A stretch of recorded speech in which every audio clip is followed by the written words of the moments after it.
Welcome to the subcommittee hearing on the Committee on Finance. I'd like to give us a short introduction and then at the same time give you some of my house rules. So first of all, let me greet our chairman, Popoy de Vera, and our PASOK president, Tirso Ronquillo, all the PASOK regional coordinators and the presidents of the SUCs that are here, and everyone else who is present, welcome. May I highlight, well, first let me just read the budget, no? So we know what we're discussing. What we have, what is provided. So what is provided in the NEP for the Commission on Higher Education is 30,109,399,000. For the state universities and colleges, including UP, this is 113,749,891,000 pesos. And then for the University of the Philippines, total new appropriation of 22,337,123,000 pesos. Is President Gigil here? Okay, he stepped out, so he's there. Yeah, I thought I didn't see him. Anyway, okay, so those are the amounts. What I'd like to address, which is no longer surprising to me, when I was first vice chair, I was always in a hurry to address the I would say somehow a bit of misinformation about the budget. Ngayon, di na ako nagpapanik kahit na di ko na-explain. Alam nyo na yon. Kasi kayo, those of you who know, but I understand that you need to ensure that you get the appropriate budget. So, every year, we go through this. Every year. The NEP contains a budget that will be lower than the previous year's GAB, the law that was passed, GAA. Why? Because the Senate, I can only speak for the Senate, but I know the House also has their own, we rally funding for the SUCs and for higher education. That's why the final amount will always be higher because we do not decrease, we increase. Tama ba? Oh yes, di bawal pumalakpak. Sa Senate floor bawal pumalakpak. Dito hindi bawal pumalakpak. So that's why every year, the following NEP will be lower because they may or may not agree with the changes that we made. Thankfully, and one good example is the funding for our medical schools. If you will recall, Dr. Tirso, Popoy, a lot of the funding for the medical schools emanated from the Senate. Not a lot, all. And then I think it took a year or two for DBM to put it in their NEP. So we're always arguing and fighting for these fundings to become institutional funding so that every year hindi kami naghahalukay ng funding for these programs. But obviously, when you have a capital expenditure, so there's an SUC that this year has a science laboratory and another one has a multipurpose hall and another one has a dormitory, hindi naman nagiging continuing funding yon kasi nga, pinapaliwanag, nag-ending. So, I say this for the sake of those new to these hearings na hindi nyo alam na ganun yon. Okay, alamin nyo, yun. That doesn't prevent you for fighting for same or more amounts for other projects. But we have to help educate the people para hindi nasasayang energy natin. Diba? Gamitin natin yung energy natin kung saan kailangan. So, we want to fight for increased funding for multiple projects. So natapos na yung natapos na yung isang dormitory, ang kailangan naman another academic building, then we fight for that. But we have to also educate the people and the students kasi sayang din energy ng students natin. Nagrarally sila na bumaba yung funding. Paliwanag nyo naman kung saan pumunta at ano yung next battle. Hindi yung same battle, same chant. Hindi The battles change. So we have to educate them. Good morning, Senator Sherwin. So that's my little lecture of the day because after this, I allow the resource persons to take the floor and I actually give the floor to my colleagues to ask questions. As chairman, I'm a facilitator. I will ask my questions in the end unless there was something that I feel just needs to be clarified for a more a more educated discussion. So, what I'd like to emphasize before I give the floor to our colleagues and then to the presenters is that every year for the past 6 years, 6 years na pala ako nag-chair nito, kala ko 4, it's been 6 years. So, as with me as chairman and with the support of course of our chairperson, me as vice chair, and that is former Senator Angara, now DepEd secretary, and hopefully with the new chairperson, we have been able to increase the fundings for our state universities and colleges. Alam niyo yan. I will take the very low level of clapping as an indication na mahaba yung binyahe nyo. Dahil kung if I will make that a basis, which I never do. To be clear, I never do. Baka first year yung mababa ang funding nyo. But I'm just joking. So our goal for 2025 is to ensure that the SUCs receive funding at least equal to last year. But I'm not aware that we have ever just given equal. From my recollection, we've always increased it over the years because your needs have not been addressed. That's very clear to me. And if there are, even if you look at the committee report that we submit, and it's not just for the sake of making yabang na ganito yung nasubmit natin. Kasi hindi ko job na pahirapan yung chairperson ko. Yung job ko is mag-submit sa kanya ng amendment na reasonably, the chairperson, he or she would be reasonably capable of supporting. Merong wish list, tier 1, wish list tier 2, so that mabigay ng chairperson ang best na kayang ibigay. So that is the goal. And that is what we hope to achieve in 2025. I apologize for the late start, but many of you were in the event that we had, which was the seed funding for the medical program grants that we wanted to give a few minutes to celebrate, because 4 years ago this did not exist. So it's something, we have to celebrate the milestones. And that is a milestone. We now have regular funding for our medical schools. It can be better, and we keep fighting for it to be better. And based on the briefing I've had in my recollection, I think there were 2 years that medyo low yung utilization, and then now kulang na yung funding, which is a good thing because nakakaiyak naman kung low yung utilization, di ba? Pero now that we have a good problem, that means nagagamit yung pondo, and the challenge is to find the proper funding. So, okay, our order of presentation will be higher education. You have 10 minutes. Then the state universities and UP will have 8 minutes each. I will ask our colleagues to ask their questions after all the presentations. Maiksi lang naman. And then my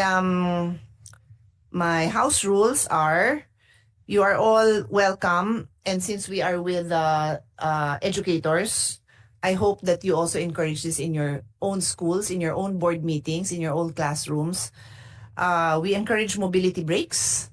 We encourage you are more than welcome to stand up, go to the restroom, just stand up to stretch. You don't need my permission. There's only a few speakers, so they're the only people who need to be seated and ready to present. Everyone else is welcome to take care of their own personal needs.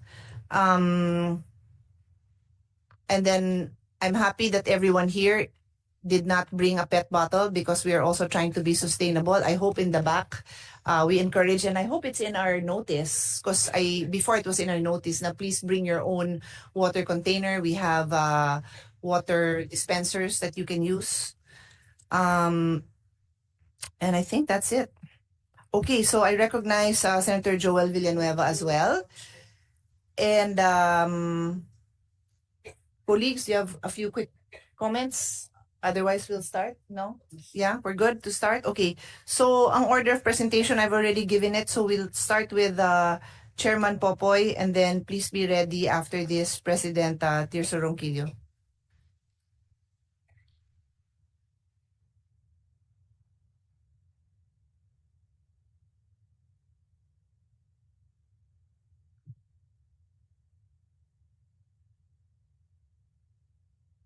Thank you.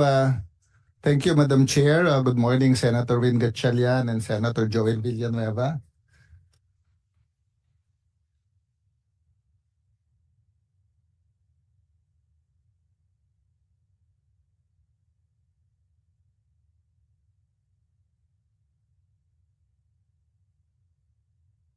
Okay. Uh, can you play the PowerPoint, please?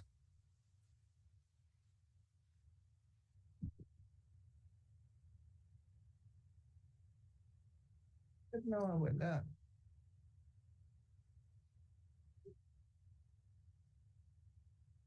Okay, thank you and to all the presidents of the state universities and colleges. The salient features of the 2025 NEP of CHED.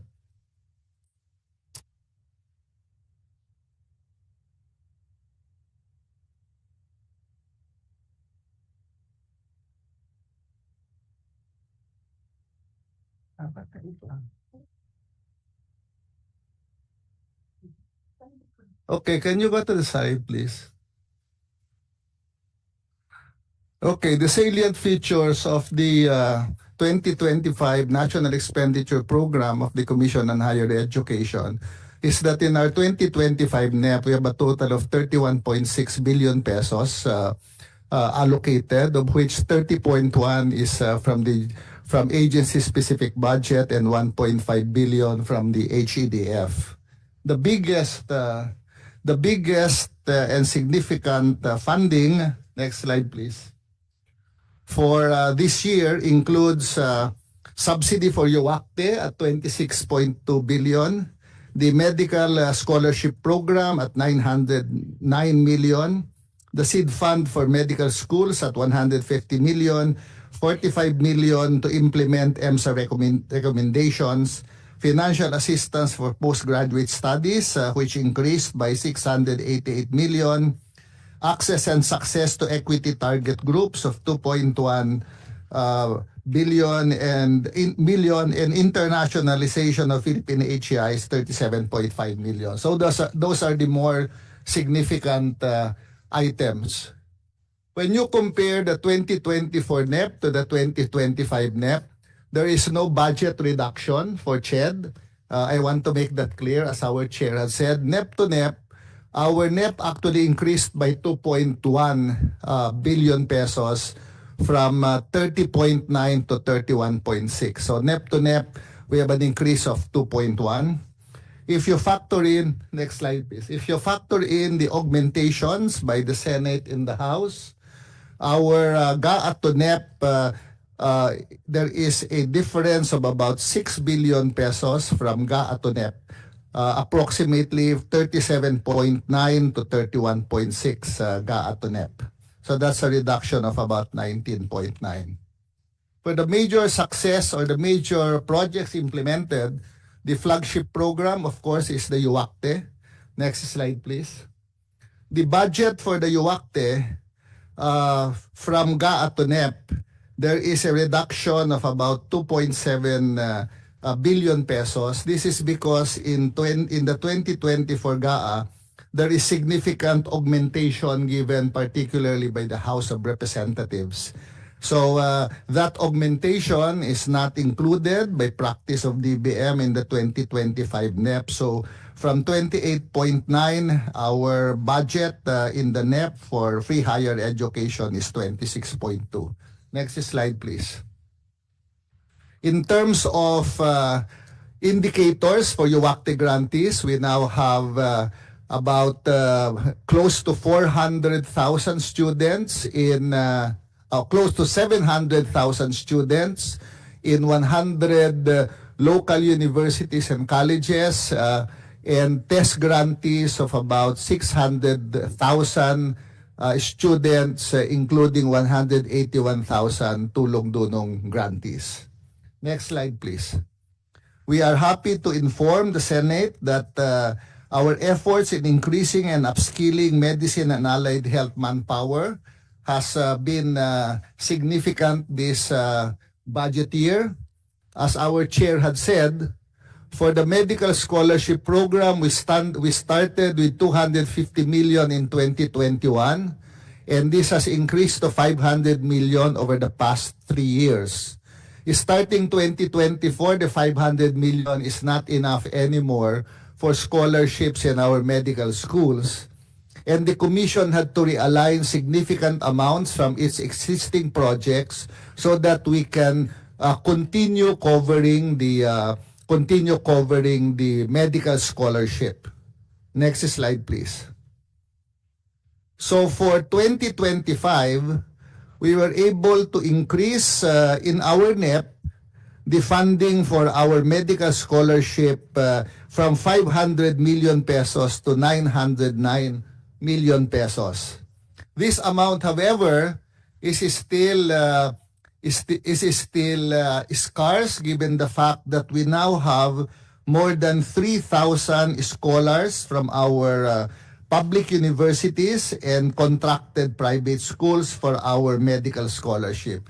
We will request from the Senate to augment some more funds, particularly for 2025, because we are now allocating approximately a little over 23 scholars only per medical school, and they have more qualified scholars who are included. Next slide, please. This is because we have increased significantly the number of SUCs with newly opened Doctor of Medicine programs. We have increased it by about 4 additional SUC programs per year. From the original 8, there are now 23 public universities with medical programs. And so the funding for scholarship is not enough anymore for our qualified scholars. For the seed fund, we'd like to inform our members of the Senate that we have been giving grants to the seed fund for medical schools, particularly the newly opened ones. We'd like to thank Senator Pia Cayetano in particular, and Senator Angara of the Committee on Finance, because they augmented in the past 2 years the budget allocated for the seed program. It used to be augmentation by the Senate every year. We were able to get and include it in the NEP the other year, but this was still low, and for this year we only have 150 million included in our NEP, where in fact yearly we gave around 250 to 275 million. Next slide, please. Another major achievement of the Commission is to address the issue on how to increase our health manpower. We have already reduced the number of years to acquire a medical program through the launching of the APMED program. This is an accelerated medical program which effectively reduces the number of academic years from 6 years to 4 years. And several schools have already signified their intention to offer a shorter medical program. We are hoping that our state universities and colleges will follow suit. West Visayas State University has already indicated that they are open to having a shorter medical program so that we can produce doctors faster. Next slide, please. As instructed by the President, we have given significant attention in increasing or reskilling our allied health manpower. We are providing free nursing review programs for clinical care associates employed in public and private hospitals. We have launched an enhanced master's program which effectively reduces the number of years to complete a master's program by recognizing prior learning and prior experience of nurses so that we can increase the number of faculty members teaching in our nursing schools. And we continue to push for Philippine credit transfer system. We have, of course, lifted the ban on the opening of new nursing programs, and 38 new higher education institutions have been authorized to offer a nursing program. So we project that about close to 3,000 additional nursing graduates by 2026. We'd also like to inform the Senate that there is good news The passing rate in nursing licensure exams has increased to almost 80% in 2023. So if you add the increased number of graduates and the increased passing rate in nursing licensure exams, we are slowly addressing the nursing problem in the Philippines. This was also what was reported in the PISAC to the President, where the Private Sector Advisory Council said that the nursing problem in the Philippines, the worst may be over, and we now just have to keep on continue pushing it. Next slide, please. For maritime, we continue to implement our commitments under EMSA 2022. Next slide, please. That's why this year, with a budget of 45 million, we have been able to formulate a national merchant marine aptitude test, which can be given to students who are interested in a maritime program, so the schools have a better idea of the competencies of the students that are applying for the program. The funding for 45 million this year will also be used for faculty training on curriculum design and development in maritime education. Next slide, please. Next slide, please. One of the most significant increases in our NEP is the increase in our funding for scholarship for graduate studies and continuing professional development. Next slide, please. This is because we have received no less than 7 presidential directives. These are instructions of the President on addressing faculty development in our higher education institutions, including a presidential directive to increase the number of faculty members with postgraduate degrees, ramping up efforts to address healthcare workforce shortage, training and skills upgrading of our IT specialists, rectifying job and skills mismatch, provision of training to ease the transition of workers to digitization, addressing the need for more instructors in medical schools, and skills matching and upgrading of the Filipino labor force. That's why for this year, we have a long list of activities and projects that we are doing. We'd like to inform our senators that we are providing continuing capacity building program for our faculty members in both public and private universities. Our SUC presidents and officials already completed a comprehensive certificate program at the Asian Institute of Management last year. And this year, we are providing certificate programs at the Wharton School of the University of Pennsylvania for our university presidents in both public and private universities. We are also doing that in our aviation education, in developing digital leadership in our university leaders, and our increased number for the nursing profession and for mental health. Next slide, please. For performance and major accomplishments, based on our commitments that we have done, we'd like to inform the Senate that the participation rate in higher education has significantly increased over the past couple of years. We're now up to 47.4% of university-age students are in university. This is a significant increase over the past 5 or 6 years prior to the free higher education law. We are comparable with our ASEAN countries, particularly Malaysia and Thailand, in terms of participation rate. Next slide, please. In terms of graduation rate for first-degree programs, based on the UNESCO data of 2024, our graduation rate in the Philippines is 56.8%. We are close to the graduation rate in Singapore, higher than the graduation rate in Thailand and Indonesia. So our performance in terms of the entry and exit of our graduates is quite significant. Next slide, please. The good news, of course, is that the completion or the graduation rate for TES and Tulong Dunong graduates is much higher than our national average. The graduation rate for our test and tulong-dunong graduates goes up to more than 70% as far as the test graduates are concerned. This has created a problem in most of our state universities and colleges where so many students want to enter our public universities.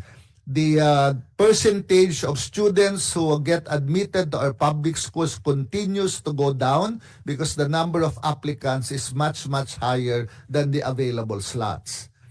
Our concern as a commission is that if we don't do anything about this, what will happen is that the students coming from poorer households, from public schools, from rural areas may be squeezed out of the admission system in our public universities. And those who are better prepared coming from private schools and others may be able to avail of free tuition more than those that we want to target. That's why this year, we launched the Paglaom Kag Pagdaog, Access and Success for Quality and Inclusive Higher Education, where our state universities are now reviewing their admission policies so that they can revise and amend it so that it develops an equity dimension, so that slowly they track students admitted coming from public schools, coming from poverty-stricken areas, so that slowly we will be able to bring in more students who really need university education to go to university. Once they are in university, our state universities and colleges are reviewing their policies so that they can take care of the students that enter their university, so they complete their education, they graduate, and they become professionals.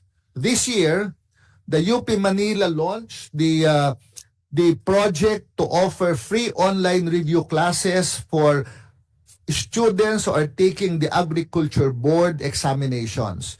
This is being provided free to 15 state universities and colleges coming from the most far-flung areas like Basilan, Tawi-Tawi, Sulu, and Batanes, and state universities that have a low passing percentage in our Agri Board exams. This is being done by UP Los Baños, given for free, funded by CHED, and they just completed the review classes last weekend. 950 students have undergone these review classes, and we hope that most of them will pass the Agri Board exams this November. Next slide, please. Our universities continue to internationalize. From 52 universities that are internationally ranked, this year we had 87, including 2 universities that were mentioned in the State of the Nation address of the President, a small local college in Pampanga, Mabalacat City College, and Samar State University were included in the SONA for ranking very high and ranking first in the evaluation of universities all over the world. Next slide, please.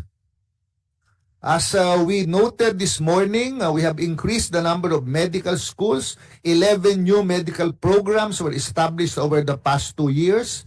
And we are giving free review classes to close to 500 clinical care associates. These are underboard nursing graduates who are working in our government and private hospitals. Our top nursing schools are providing free review programs so that we can convert our underboard nurses in our hospitals to pass the licensure exam this year.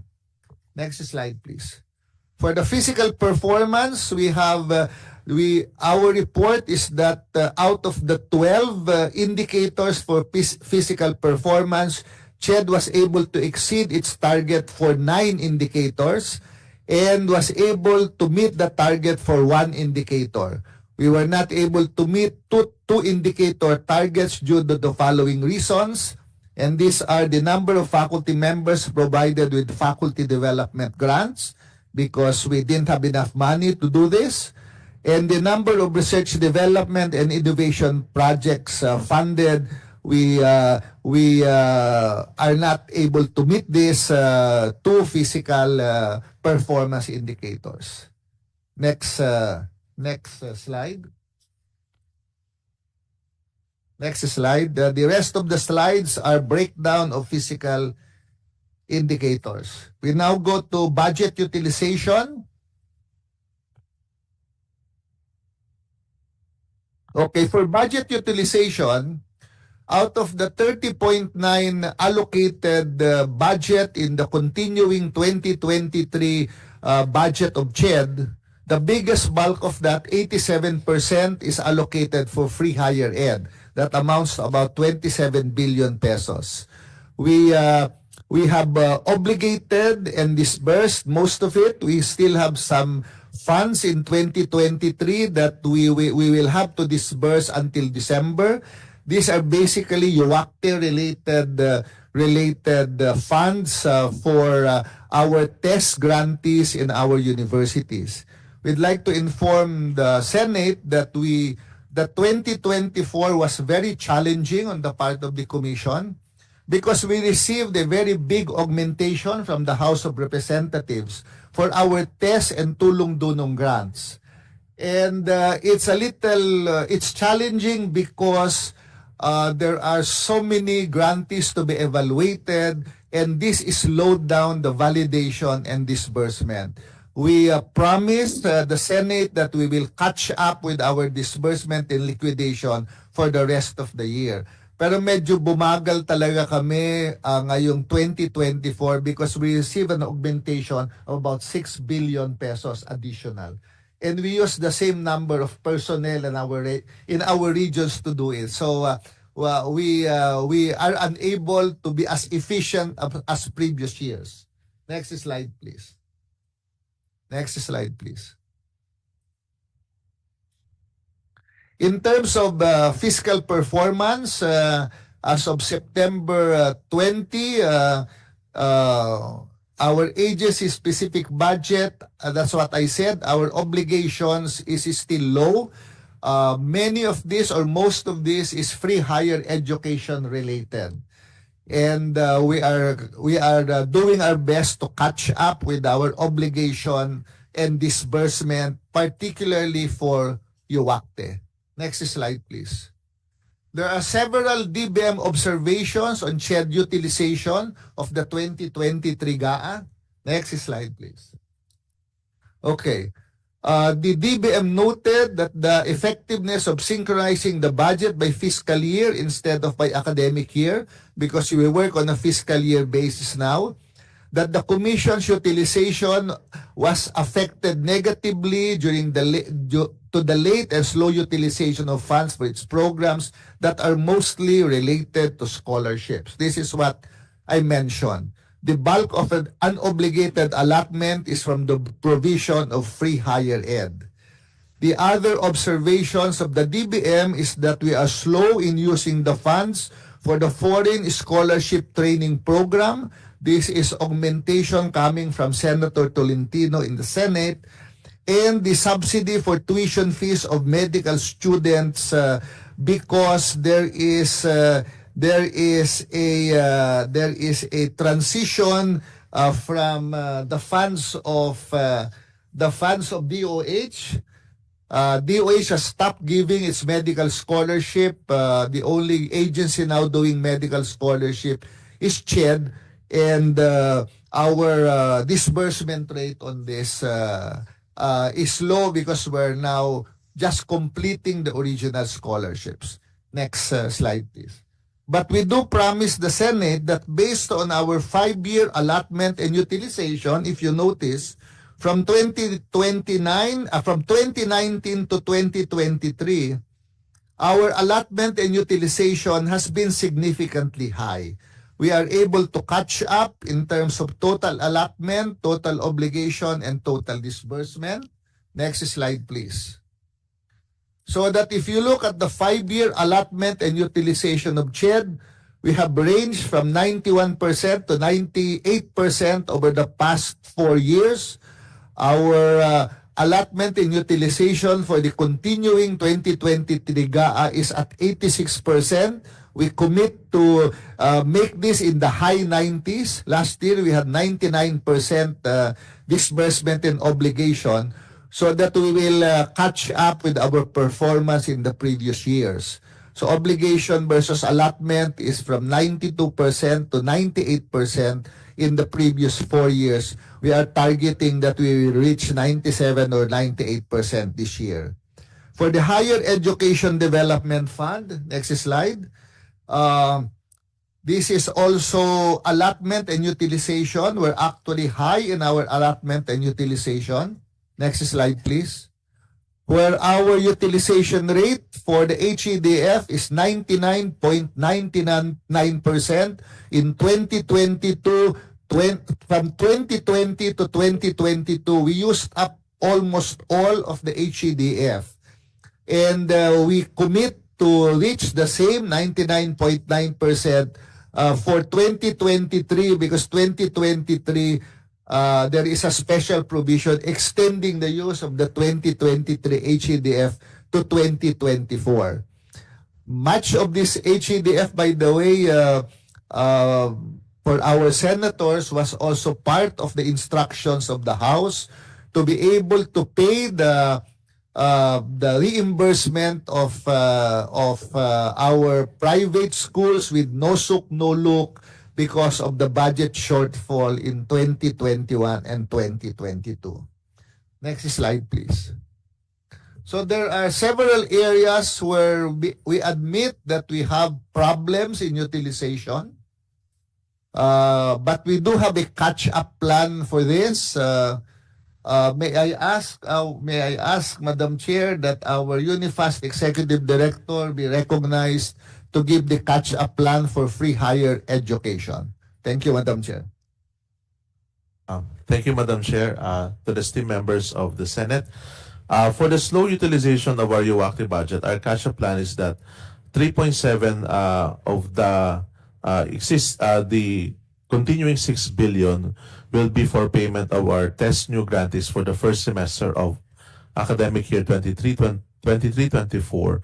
And the rest of that, which is almost 3 billion, will be for the ongoing request for payment for continuing tests and TDP grantees on the first semester of 23-24.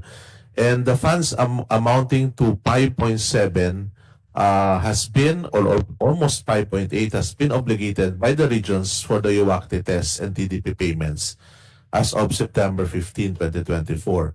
Of which 5.3 has already been dispersed as of September 15, 2024. For our unutilized budget for 2024, which is still amounting to 23 billion, we are in close coordination on the submission of the new test and new TDP for the second semester of academic year 23-24. And we will fast-track the validation and cross-checking of applications and continuing grantees. In fact, we have already simplified the process for validation. We will now be using the enrollment list, no? So we will also simplify the liquidation procedures so that we can catch up with the payments and disbursement of our UACT funds, Madam Chair. So the obligation and disbursement rate is expected to increase as the funds become available in this fourth quarter of this year, Madam Chair. Next slide. Okay, this is the allotment and utilization. The next item where there is slow utilization is our transnational higher education and the foreign scholarship training program. Madam Chair, may we ask that you recognize our International Affairs Service to explain what is the problem and what is the catch-up plan for these two areas: transnational higher education and foreign scholarship for civilian officers of the armed forces.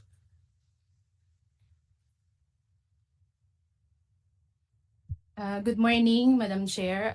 For the transnational higher education budget for this year, we have in the screen we have the programs that we have been implementing. We have conducted the right shop on transnational higher education regulations with national government agencies. So nagkaroon na po kami ng dalawang master class on this one. And it was attended by NGA representatives, National Government Agency representatives. And also, in November, we will be having the master class on transnational higher education with this NGAs representatives also. And also we have from this event, we will be conducting the study and benchmarking missions to education hubs in Malaysia. And also we have the alignment monitoring of TNHC providers are also being arranged for in the next 3 months po. And the foreign scholarship and training programs, this Can is you the move 2 slides to number 3, this is please? the budget that an insertion from the office of Senator Tolentino. So Please move the slides to next slide. this has been approved by the commission in May 2024, and we have conducted the program with the University of Cincinnati and the University of Cordillera. So our participants under this program have conducted and attended. It was attended by also participated by CHED officials in the University of Cincinnati. And in November, we will be having the program implemented with the MAAP for the maritime area. So this has been ano na po ito na obligate na po ito, sir. Thank you, Madam Chair. The last observation is with respect to the Philippines Qualifications Framework, which I'm sure Senator Joel Villanueva is interested. May I ask Director Cherry to explain what is happening with the Philippines Qualifications Framework?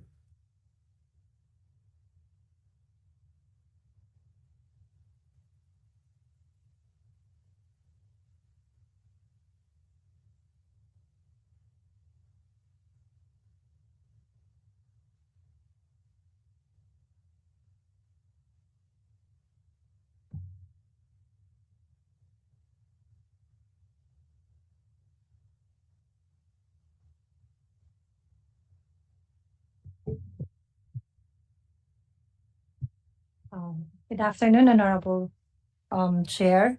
For the Philippine Qualifications Framework, Institutionalization in Higher Education, we have crafted policies for the Philippine Credit Transfer System for hotel management, restaurant management, dentistry, agricultural and biosystems engineering.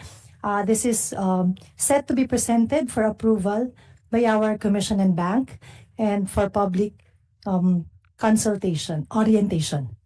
Currently, we have ongoing initiatives to develop the guidelines for nursing, early childhood education, industrial technology, nutrition and dietetics, and game development and animation. This is our contribution for the creative industries group. We are also in the process of finalizing the lifelong learning framework in higher education and the crafting of the guidelines for micro-credentials, as well as the enhancement of the implementation of the Expanded Tertiary Education Equivalency Accreditation Program, or the ETIAP, which is a mode for recognition of prior learning.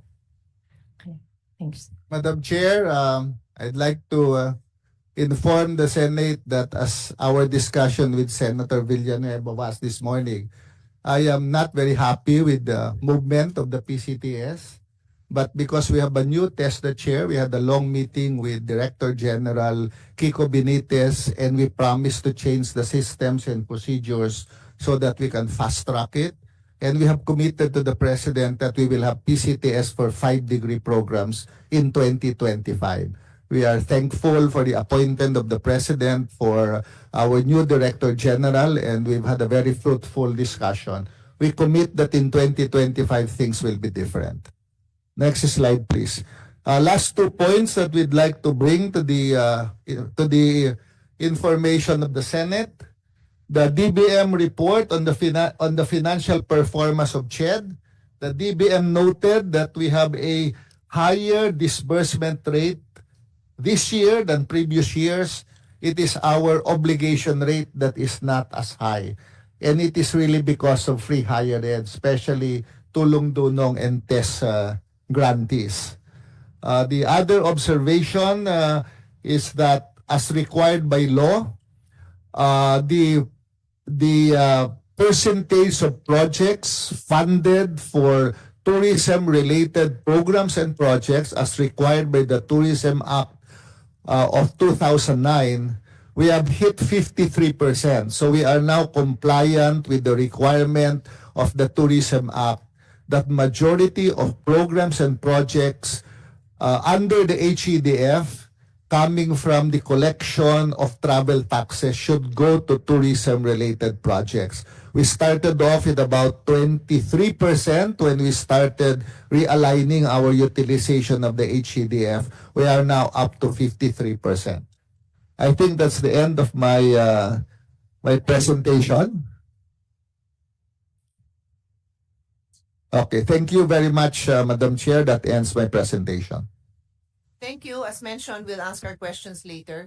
So I now call on Pasok President Dr. Tirso Ronquillo.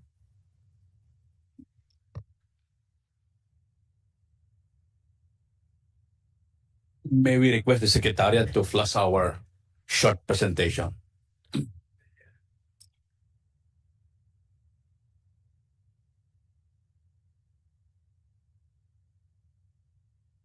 Okay, so while the Secretariat is fixing our presentation, allow me to recognize our dear colleagues in the Senate, the Honorable Chairperson of Finance Subcommittee D, Senator Pia Cayetano, our other members of the Senate, our good friend Senator Joel Villanueva, Senator Win Gatchalian, the Chairperson and Commissioners, staff of Commission of Education, my colleagues in state universities and colleges, other government agencies, good afternoon. On behalf of the 113 SUCs in the country, allow me to express our sincerest gratitude to present, to this opportunity to present to the honorable members of the Senate the expenditure program of SUCs for 2025. With your support, both legislative and non-legislative, SUCs are hopeful that our ample share in the fiscal year 2025 budget will be secured. The SUC's budget of 107.04 billion in, I think, the next slide, in 2023 and 128.23 billion for the current year were used prudently and continuously being put to good use as reflected in the individual SUC's accomplishments. The major thrust and strategic direction are in pursuit of our core mandates aligned with the national development goals, the raison d'etre of the state universities and colleges, our reason of existence. We ensure access to quality tertiary education and lifelong learning. We lead in the advancement of research, innovation, and development. We increase community engagement in addressing the needs of local communities, and we foster partnerships, collaboration, and internationalization. In the next slide, over and above the 300,000 graduates that SUCs produce annually and the ever-expanding access to and relevance of higher education programs, these slides highlights the key achievements and notable accomplishments of SUCs over the past 2 years. As presented by Chair De Vera, SUCs have made significant strides in our internationalization efforts. By the growing presence of SUCs in 2 globally recognized ranking systems. In the 2024 World University Innovation Rankings, or WURI, as presented, 35 SUCs were listed, up from 25 previous this year. What is worth highlighting, Madam Chair, is of the 63 HCIs in the Philippines, 35 of them are SUCs, or 56% of the HEIs who included in WURI are from our SUCs. And additionally, 33% were featured in the 2024 Times Higher Education Impact Ranking as presented. But I would like to emphasize that of the 56 HCIs in the country, 33 of them are all from SUCs, or 57% of HCIs in the country who were recognized in THC Impact Ranking are from SUCs. So we congratulate our SUCs. Furthermore, SUCs experienced a notable increase in research outputs in 2023, exceeding the 7,948 recorded in 2022. In 2023, 5,520 SUC extension programs and services were extended to the community. The average licensure passing rate for first-time takers also showed improvement, rising to 51.43% in 2022, which was from 50.89 in 2021. In the next slide, on environmental, climate change adaptation, and cultural research initiatives, in line with the mandates of state universities and colleges, we have undertaken various activities and research initiatives for focusing on environmental sustainability, climate change adaptation, and cultural preservations, as evidenced by the completed and ongoing projects and programs under our SUCs. This slides highlights the period from fiscal year 2022 to the current fiscal year, where there are 564 projects completed or in progress related to environmental and climate change.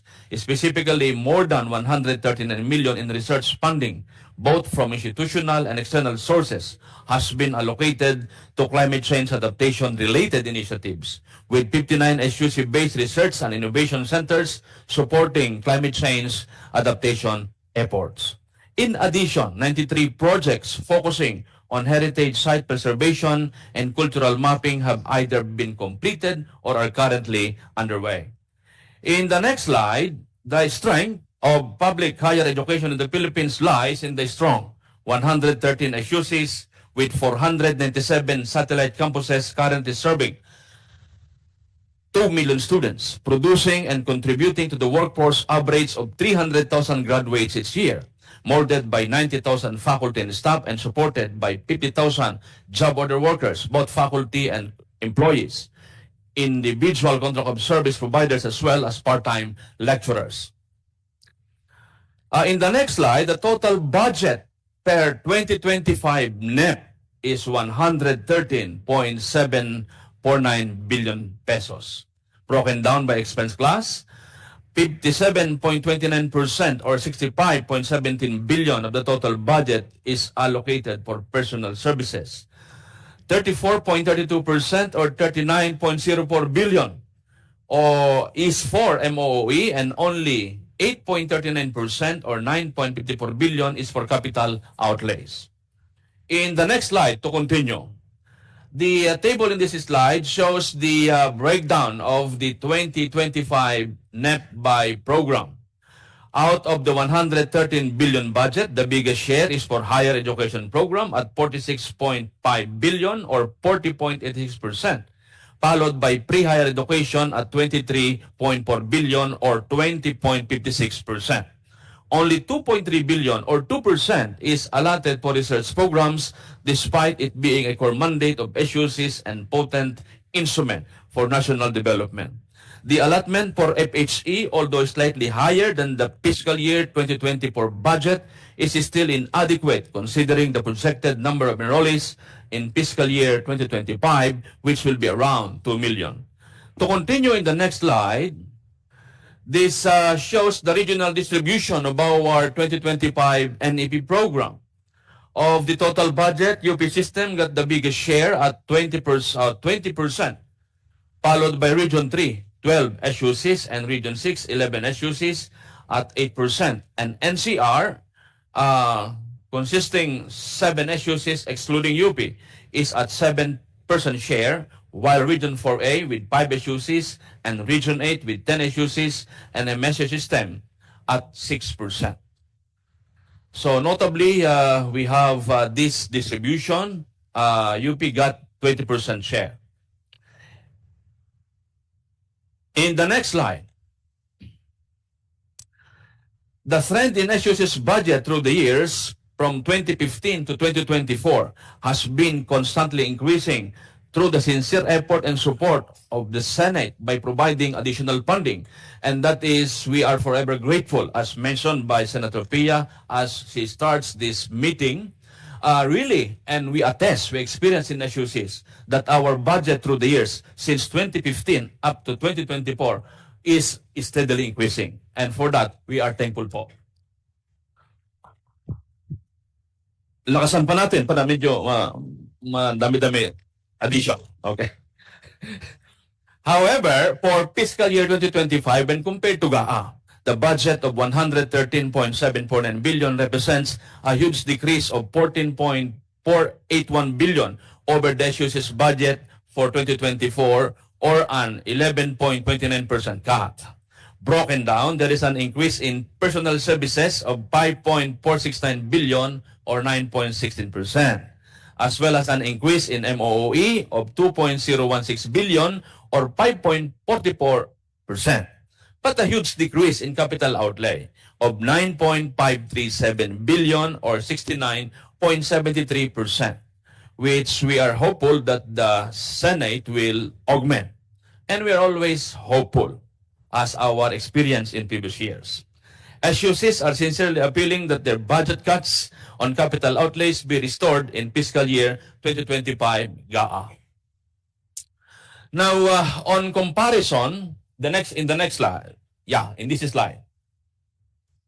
The slide shows a regional comparison of GAA 2024 versus NEP 2025. It can be noted that 14 regions consisting of 87 SUCs have registered a consolidated increase of 6.94 billion, ranging from 0.63% to 43.87%, but sadly, 3 regions, as well as UP and MSU system consisting of 29 SUCs have a combined net decrease of 21.42 billion, ranging from 9.56% to 57.24%.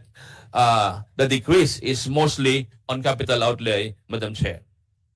In the next slide, to continue, as shown in our table, if NEP, this is, I think, one being highlighted by Senator Pia, that over the year, though our GAA in the current year is higher than the NEP in 2025, it can be noted, apparently, that when you compare the NEP of 2024 to the NEP of 2025, the amount of 11.13.749 billion in fiscal year 2025 is higher by 12.867 billion or 12.67% of NEP of the current year of 100.82 or 88 billion for 113 SUCs.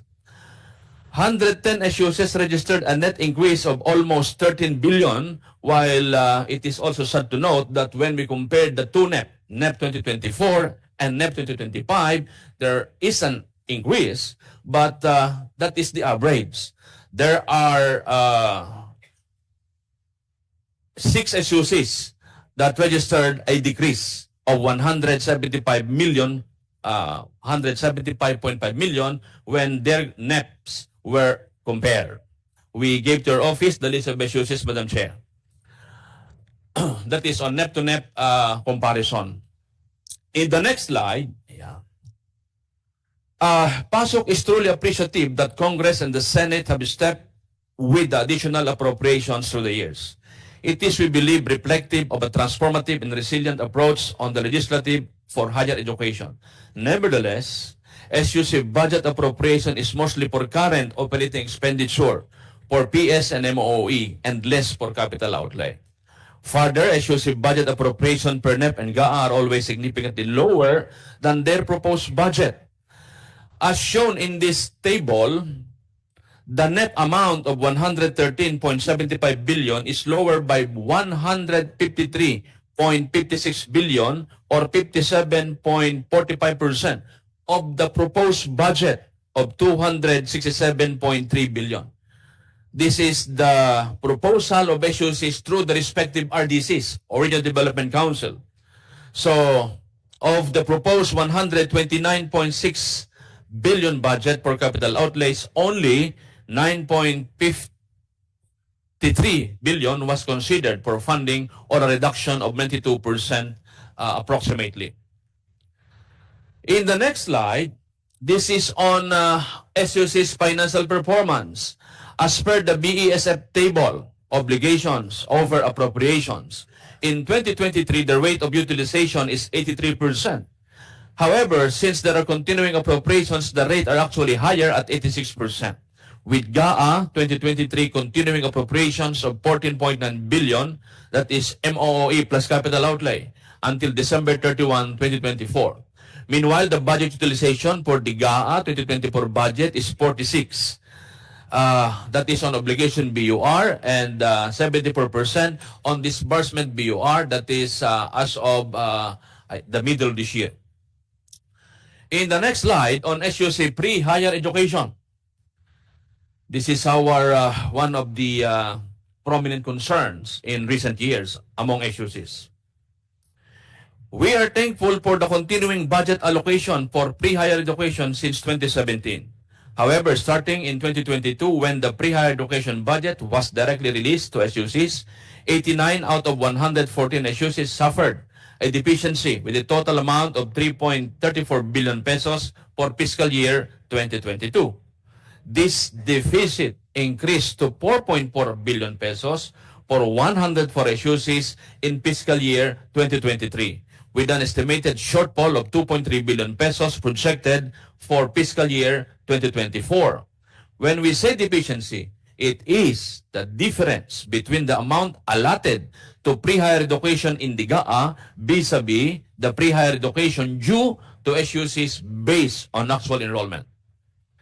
Notably, for fiscal year 2022, SUCs were able to partially reduce this deficiency by 998 million pesos, although through reimbursement from Unipast, bringing down the gap to 2.3 billion pesos for 2022.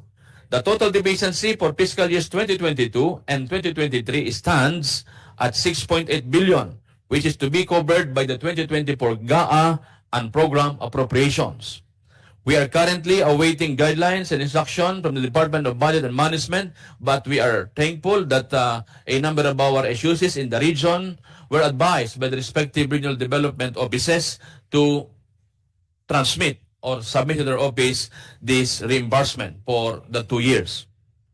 In the meantime, for the projected 2024 pre-higher education deficiencies, final billings are being processed, and SUCs, through the respective governing boards, are determining whether it can be charged against available internally generated income, if there's any, as may be certified by the governing board, or accessing funds from the CHED HADF as authorized by 2024 GAA Special Provision Number 5.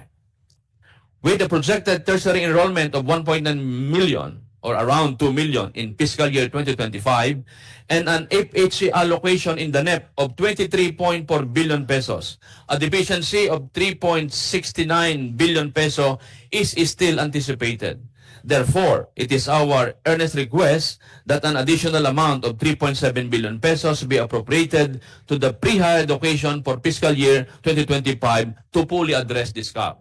In the next slide, this is on SUC's infrastructure projects implementation through DPWH.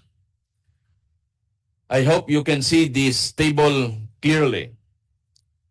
In executing our fiscal year 2024 budget and meeting expenditure targets is the implementation of infrastructure projects subjected to the 2025 GAA Special Provisions Number 5, the DPWH CHED Joint Circular Number 1, Series of 2024. It can be noted in this table that 26 of these implementable projects have yet to undergo Memorandum of Agreement, but only with approved authority to enter into MOA between SUC and DPWH. It can be also gleaned from the table that out of 191 infrastructure projects amounting to a total of 7.65 billion peso, there were 2 unimplementable projects as certified by both DPWH and SUCs, leaving 189 number of implementable projects.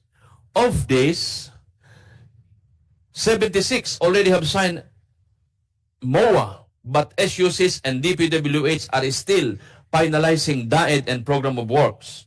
That is as of our recent survey last September 18 of this year. 28 projects have both signed MOA and have final concurrence on the DAED from the SUCs and DPWH, but are under procurement.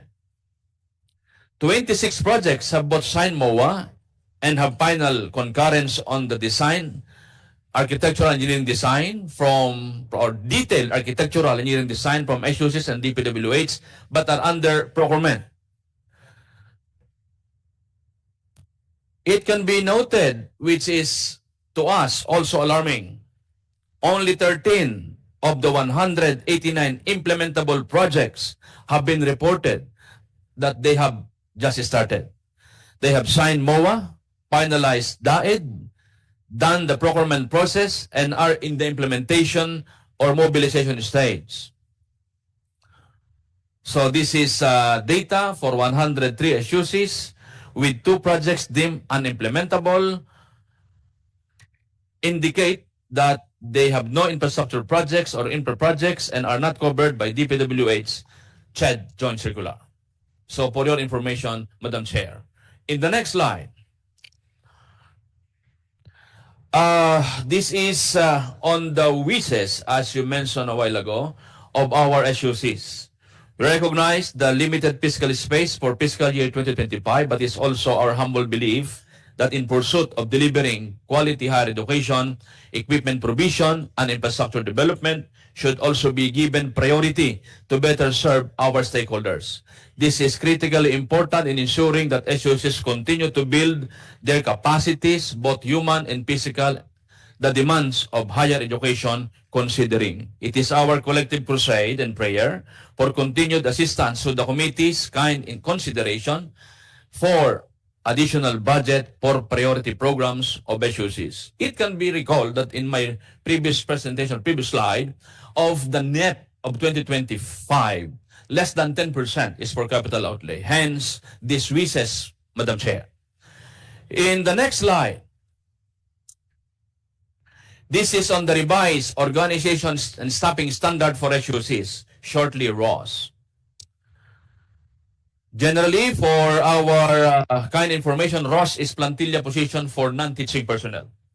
While we consider the need for additional capital outlays, as we always lament, we're always also mindful of the plight of our human resources and manpower support.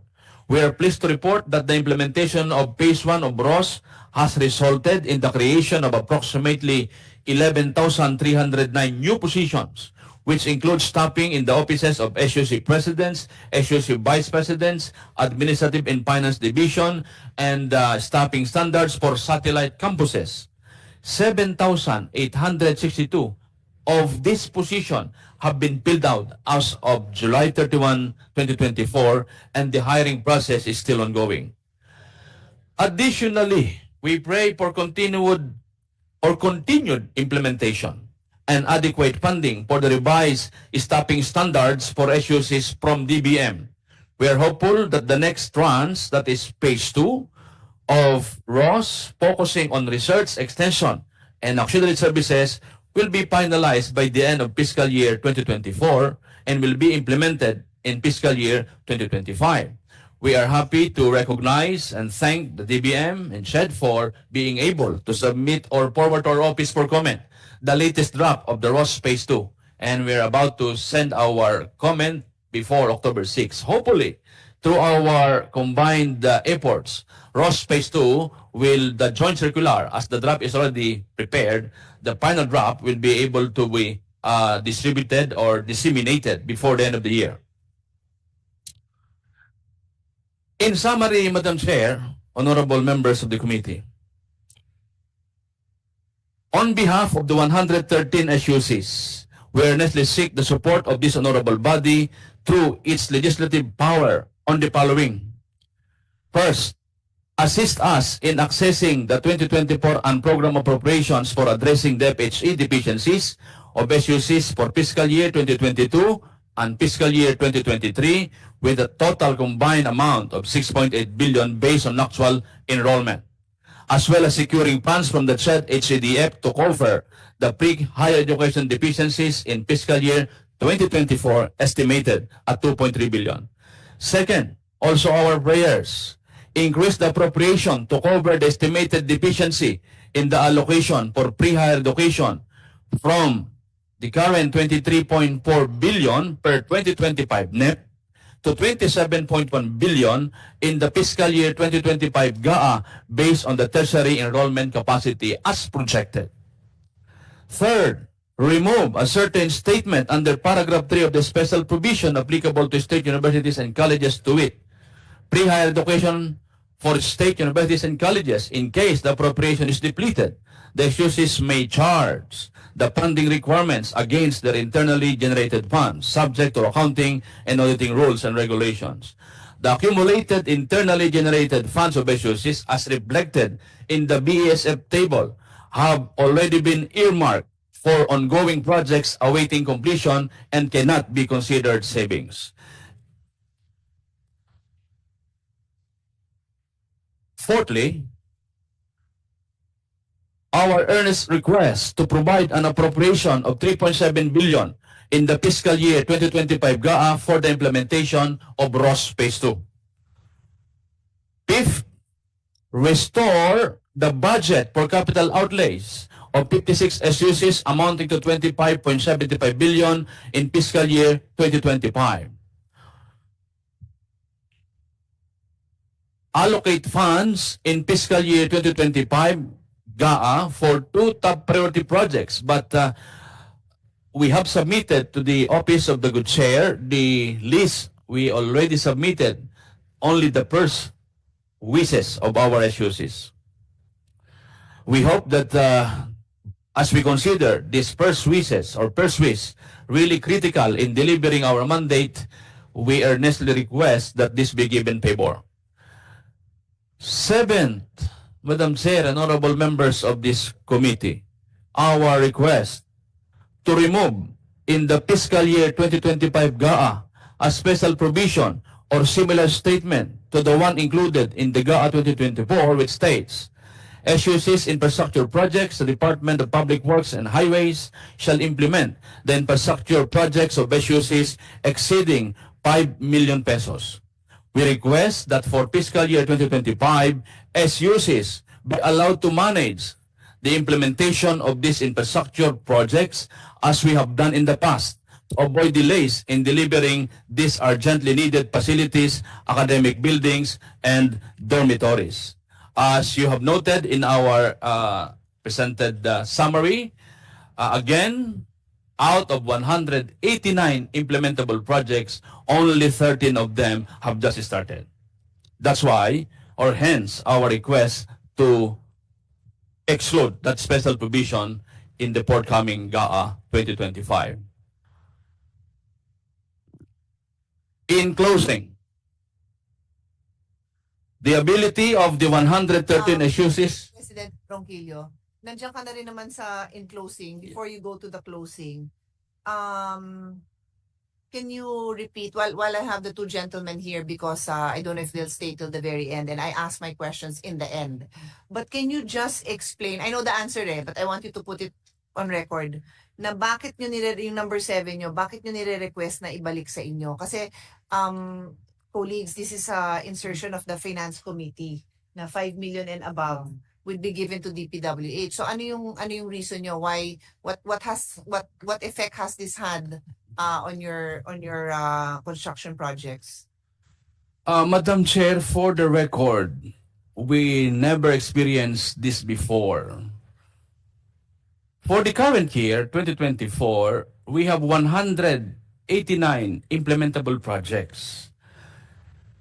Most of us have almost awarded the projects since the first quarter.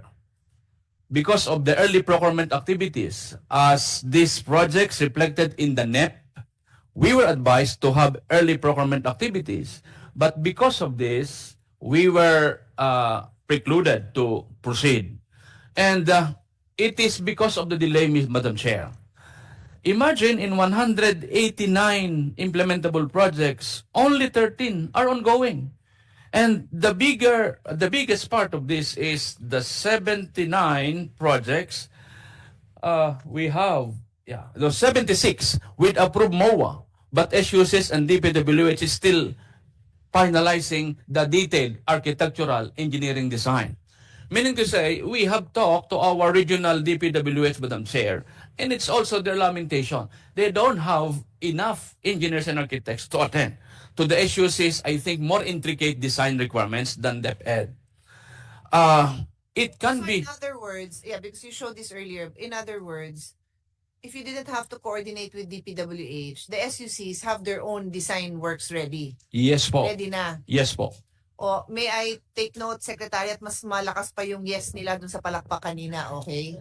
So, pagka pala importante sa inyo, kahit hindi palakpak, napaparamdam nyo yung inyong damdamin. Another, Madam Chair, to drive our point. The high cost of per square meter in DPWH. We have submitted our estimate, our design, and the scope of works. The reason why you will see on the table, there are 76 with MOA already, but we are finalizing the DAED, the detailed architectural design, because it's the stage where the university and DP should concord the cost, the scope, and the specifications. So, meaning to say, if, let's say, for example, we have this X amount for 10 classrooms, the same X amount, when reverted to us, is less than 10 classrooms, as per our computation. When Just submit to us all the SUCs who want to give us an example to illustrate that. Maganda yung sinabi mo, for the budget, you have 10 classrooms, ang babalik sa inyo for the same budget is less than 10 classrooms. O, pakisubmit. Wag naman yung 9 kasi medyo nagkakalapit. Kung yung mas malayo pa doon. Okay? Para simple. Yes? yes, Madam Chair, we will do po. Okay. Salamat po. Yeah, go ahead. Madam Chair, on the same topic, just to interject, in my experience, because we also worked with some SUCs and we have helped them with some infrastructure projects, ang napansin ko, mas mura sa SUCs pag nagpapatayo sila compared sa DPWH. In fact, I asked that kasi na-curious ako. And some of the SUCs, they use their own engineering, may engineering core sila eh. May engineering core, they have their own architectural core, and of course they have licensed engineers to sign it. Pero sometimes the cost is with DPWH is 3 times more or 3 to 4 times more than the SUCs. No, this is my personal experience. And in fact, in Valenzuela, meron kaming pinapatayong housing doon. Na notice rin namin mas mahal talaga sa DPWH. No, so I think we should aside from of course, the process and the red tape, I think it's wiser to just download it to the SUCs para sila na lang magpatayo. Dahil mas mura po eh. Napansin ko lang to, Madam Chair. I noticed that with my work, with my partnership with some SUCs. Madam Chair, to Madam add po. Chair, if I may also, before you respond, I wish I could show you, Madam Chair, our world-class facility in Bulacan State University. And even during that time, Madam Chair, we were talking about the cost. Halos doble po yung cost nung sa DPWH than the SUCs implementing the project. And it turned out really nice. And I'm proud of it, Madam Chair. So I hope we can do something about it. Just to put that on record. Thank you. Thank you, Madam Chair. Thank you po, Sen Win and Sen Joel, for your for sharing the same observation. Pero ayaw nyo sabihin bakit eh. Parang alam na ba? Hashtag alam na? Actually po ay para din yan, teacher. Nagtatanong sa estudyante pero alam na ang sagot. Anyway, Madam Chair, to continue po, it's not only because our SUCs are offering architecture or engineering. Ross Phase 1 created positions for engineers and architects. We have plantilla positions for engineers and architects as created in Ross Phase 1 po. So that's why it will defeat the purpose of creating these positions if we will not be able to tap the expertise of our local engineers. At the same time, even DPWH is admitting that they lack the technical, the number of technical persons who can attend to this additional burden on their side. Madam Chair, thank you. We're happy that within the 1 year period, this is already being brought to our attention and documented so that we can do something about it. Kasi sadly sometimes, it takes 3 years before you can conclusively tell us that this doesn't look like a good thing. Now, we're seeing it right away, so we can be more decisive about it, no? But I do need you to submit. Let's not make it anecdotal. Let's really make it evidence-based so that we can have a strong case for this, no? Madam Chair, also to report the efforts of Congress, we present the same in Congress. And the Office of Chair Margo, even after our meeting like this, the day after called DPWH, USEC of DPWH sat with us and share with us their experience also with SUCs. There are some wins in some SUCs because I presented there are 13 of our SUCs. But in the discussion, I could say, really, silently, they're also admitting that this cannot be done until the end of the year, the remaining. So I think the good chair, I think Chair Mark is also supporting us in this request. And this was brought to their attention loudly, and it was discussed even with DPWH, just to report for the development. Thank you, po. Thank you. Let's move on. You were On my last slide, Madam Chair, and in closing, 113 SUCs achieved our identified priorities. And we are thankful. It is with great appreciation and gratitude to the Senate for consistently recognizing our shared concerns and for its efforts to increase the budget of SUCs year after year. We ask for your continued support to empower us to actively contribute the national agenda for development by ensuring sufficient funding for SUCs. Help us become key players in the Matatag agenda by developing and pursuing globally competitive and inclusive higher education. We pray for the approval of the SUC's budget as reflected in the NEP amounting to 113.75 billion pesos and for additional budget that the good Senate may provide to help us accomplish our priorities.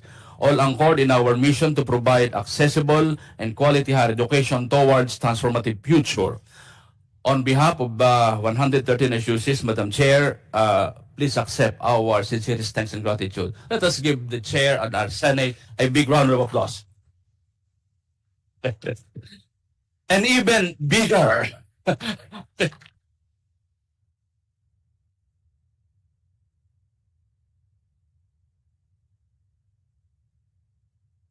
Ang response ko lang dyan is yung budget ng 2024 that I chaired with the strong support of this gentleman and the now Secretary of DepEd, our former chairperson, was the highest budget that the SUCs ever returned. Yun lang ang sagot ko sa inyo. Okay. Yeah. So we call now on UP, President Gigil Jimenez. The floor is yours. May I request for the slide, please? Thank you very much, Madam Chair. Do we have slides? Okay. Here we go.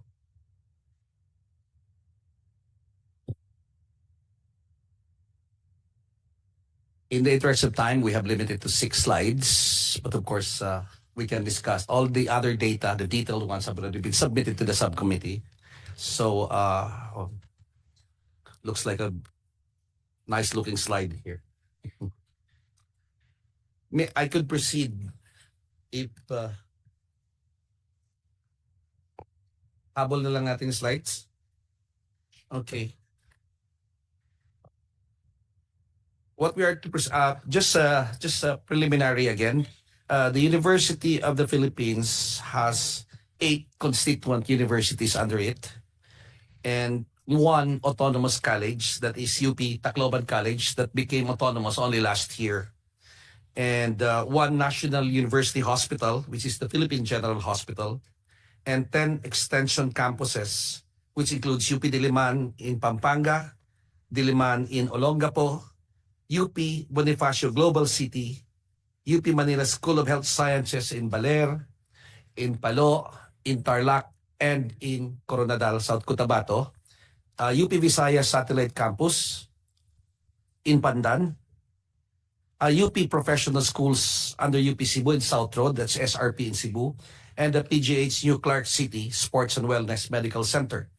We are planning 6 future campuses. They're all in the works, actually. One is in UP Dasmariñas. We just had a groundbreaking. One is in Barangay Santa Elena, Tacloban, Leyte, which it's a 200-hectare lot.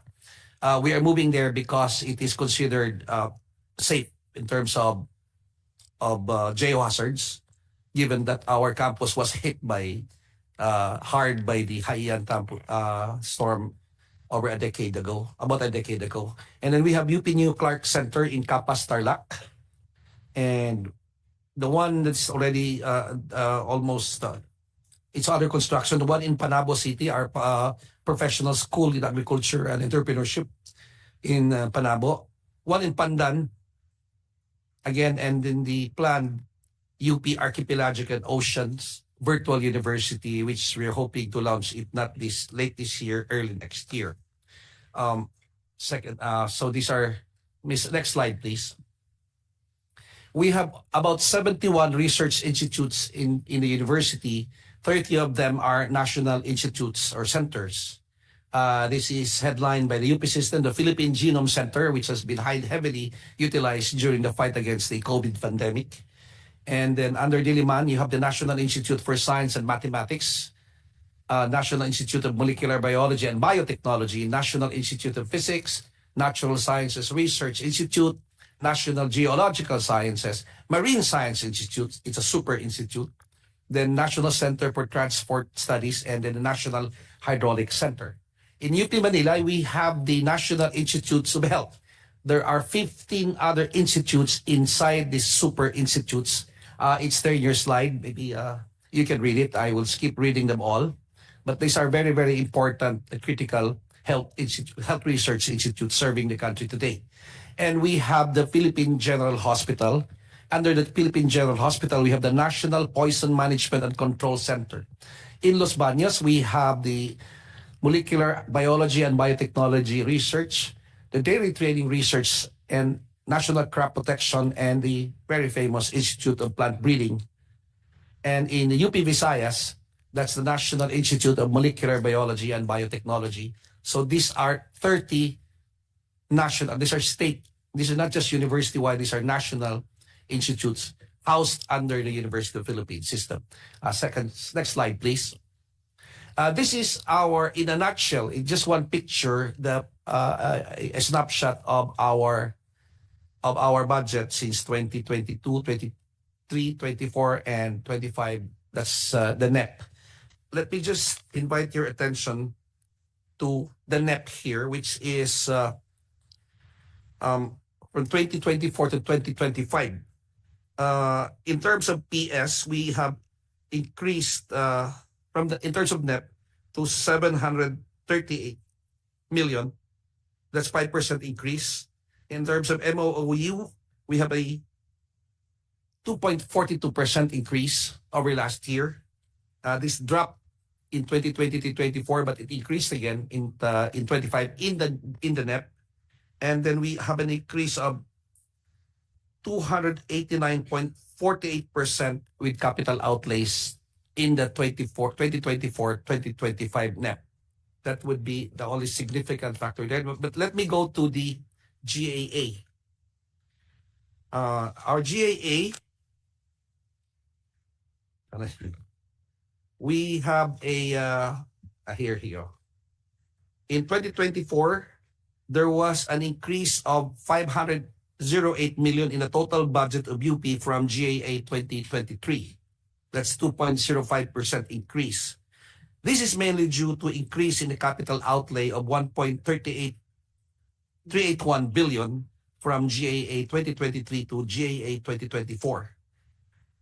And increase was also noted from GAA 2023 to GAA 2024 for PS allocations in the amount of 418 million or 2.81%.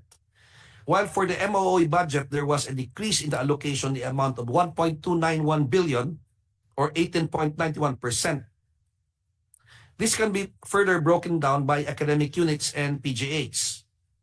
There was an increase in the total budget allocation for academic units of 1.037 billion or 5.85%, while a decrease in the allocation for PGH was noted in the amount of 528 million or 7.51%. This has already been returned in the current NEP.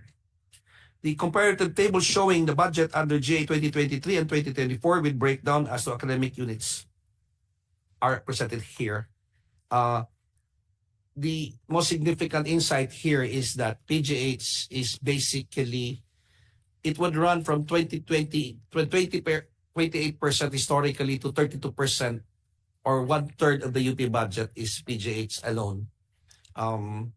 The PGH services 700,000 patients a year before COVID. It was reduced during COVID because you cannot enter. I mean, it was restricted because of the pandemic. But this year we already have about 400,000 as of, and it is positioned to break the 700,000 patients. But the most important perhaps characterization of the kind of this data is not in the data itself. The diseases are more serious than before, observed before, and they are increasing. We will exceed the 700,000 mark this year. So thank you. And okay, the utilization rate. This is our budget utilization rate. This is 2024. We have 2023, 88%. That was last year. Compared to disbursement, 81%. And 77% for UPPGH, so 82%. So a total of 85.45% obligation rate as opposed to 81.72% disbursement rate. As of June 30 this year, it's 38% for the academic units and 38% for, or roughly the same for the PGHs. We have a more efficient disbursement rate as far as academic units and the PGH itself at 61%. But as of this moment, we believe that this figure is already approaching 80% in terms of obligation rate as of this, because this was June 30. And we have a slew of project startups during the last 3 months. So that is in a nutshell our budget. And second, can we go to the next slide, please? World University Ranking. We are 336 in QS. This was an increase, a big jump from 2024. These are the others, but please focus only on the University of the Philippines, please. So I don't get into trouble with our friends from the private sector. But let me explain the World University Rankings. There has been a drop, and the reason for this was before they included the research conducted in the Philippine General Hospital. During this year when we had a drop, they removed PGH from us and including the research there because they treated it as a different institutions. We have already made the presentation that the PGH has always been a part of the University of the Philippines. Also, these two ranking agencies, QS World is focused more on reputation, academic reputation, and industry representation of our graduates. It's 30 to 40%. Whereas in the University World Rankings, it's 30% research and 30% citations. This is more heavily concentrated on research. And when they took away PGH, which is a research powerhouse of the university, it's reflected in the drop of our rankings. It will soon be corrected. Thank you very much. This is just it.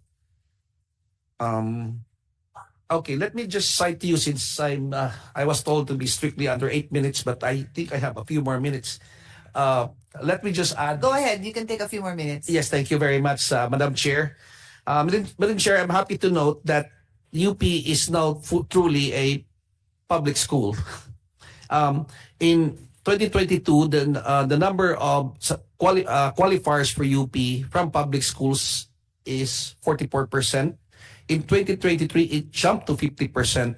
This year's UPCAT shows we are already 56% from public schools, public high schools. So it is no longer true na Burgess and UP, according to SOCMED.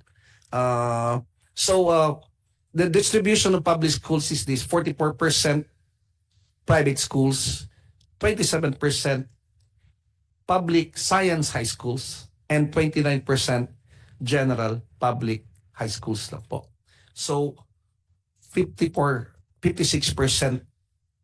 already come from public high schools in the country today. Now, the reason for this are twofold. This year, we opened UPCAT testing centers in all provinces, 115 in all.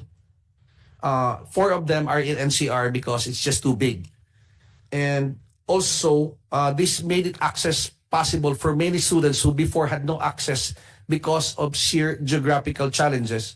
Also, we already no longer extract or demand fees for taking the UPCAT. It's already free. The UP, we already showed that with our own budget. The other thing is that we introduced associate in arts degree, and in order to take care of those students who, because of disadvantaged high school, cannot compete in the UPCAT because UPCAT is blind to your high schools, whether you're elite high school or an ordinary high school. So we're opening associate in arts degree. These are 2-year certificate degrees, and that serves as an UPCAT. Their general weighted average in 2 years will serve as this UPCAT. If they meet the standard, they can proceed to a regular bachelor's degree after 4 years, after the second year. So this is one of our innovations when it comes to increasing access. Also, there's an average of about 1,400 students a year who pass the UPCAT, the very difficult UPCAT, who did not proceed to UP, and 40% said because they have no money. And so this year, we opened a new program called Ligat Aral for these students, qualifiers from GIDA, or Geographically Isolated and Disadvantaged Area. We are providing them 90% subsidy for food, allowance for food, 90,000 pesos a year for food, 30,000 for dormitories or dorm, and 10,000 for communications, and 10,000 for transportations. And we already have about 100 beneficiaries from this, and this mattered a lot in terms of changing the complexion of the student composition in terms of social background. The other thing that we introduced is the UP Vinta, or Ventures in International Transformative Academia. We are opening this program in the UAE, in Qatar, in Japan, in Hong Kong, in Taiwan, in Singapore, and Thailand. 7, I hope we already opened in Taiwan and Japan and Thailand and Hong Kong and UAE. The idea of UP Vinta is to offer free online education to OFWs who didn't have a degree. It includes as well micro-credentials. The idea is for the Filipinos who want to upgrade their careers overseas, they can avail of free, if they're Filipinos, up to PhD degrees. But the idea is this: we want to move masses of OFWs from lower paying jobs to higher paying jobs, from higher risk jobs to lower risk jobs, and reduce the cost of welfare services, because it has been proven that the better jobs, higher paying jobs are lesser in terms of risk. And also, we want to help increase the number of remittances, which at last count is already 38 billion a year. That's about 10% of our budget. And so this is the grand scheme for UP Vinta, if it works. And it offers practically a program where cost marginally approaches zero because it's all online. So this is one of our initiatives to advance the national interest through OFW protection and nurture. The other one is, among our other, we have submitted it already, our list of achievements, Madam Chair, but I would like to mention that during the Typhoon Karina 3 weeks ago, our project NOAA under UP Resilience Institute has already an application or flood maps where you can determine where the floods are coming. During Typhoon Karina was when Manila was flooded. Our applications developed in UP got 2.6 million requests for downloads. And the feedback really from the population, it has really been a great public service to many people because you can drive around Manila and plot your route based on the signals that you will get from your flood map. And this is a project of UPRI under our Dr. Mahar Lagmay. And then we have a massive online course. We have established MOOCs, massive open online courses, and one of them is the basics of resilience, where in its first offering, 11,000 students were admitted from the entire sector of Philippine society, from civil society organizations, NGOs, NGAs, local government units, and academics. And this shows that in terms of resilience and climate adaptation and disaster risk mitigation, there is increasing interest in the entire spectrum of our society. And also, I already mentioned the PGHs. And among the projects, what we would like to do is precision medicine. We have requested in the budget a budget for 5,000 test sequencing, 5,000 Filipinos to be sequenced every year for 5 years from all ethnicity.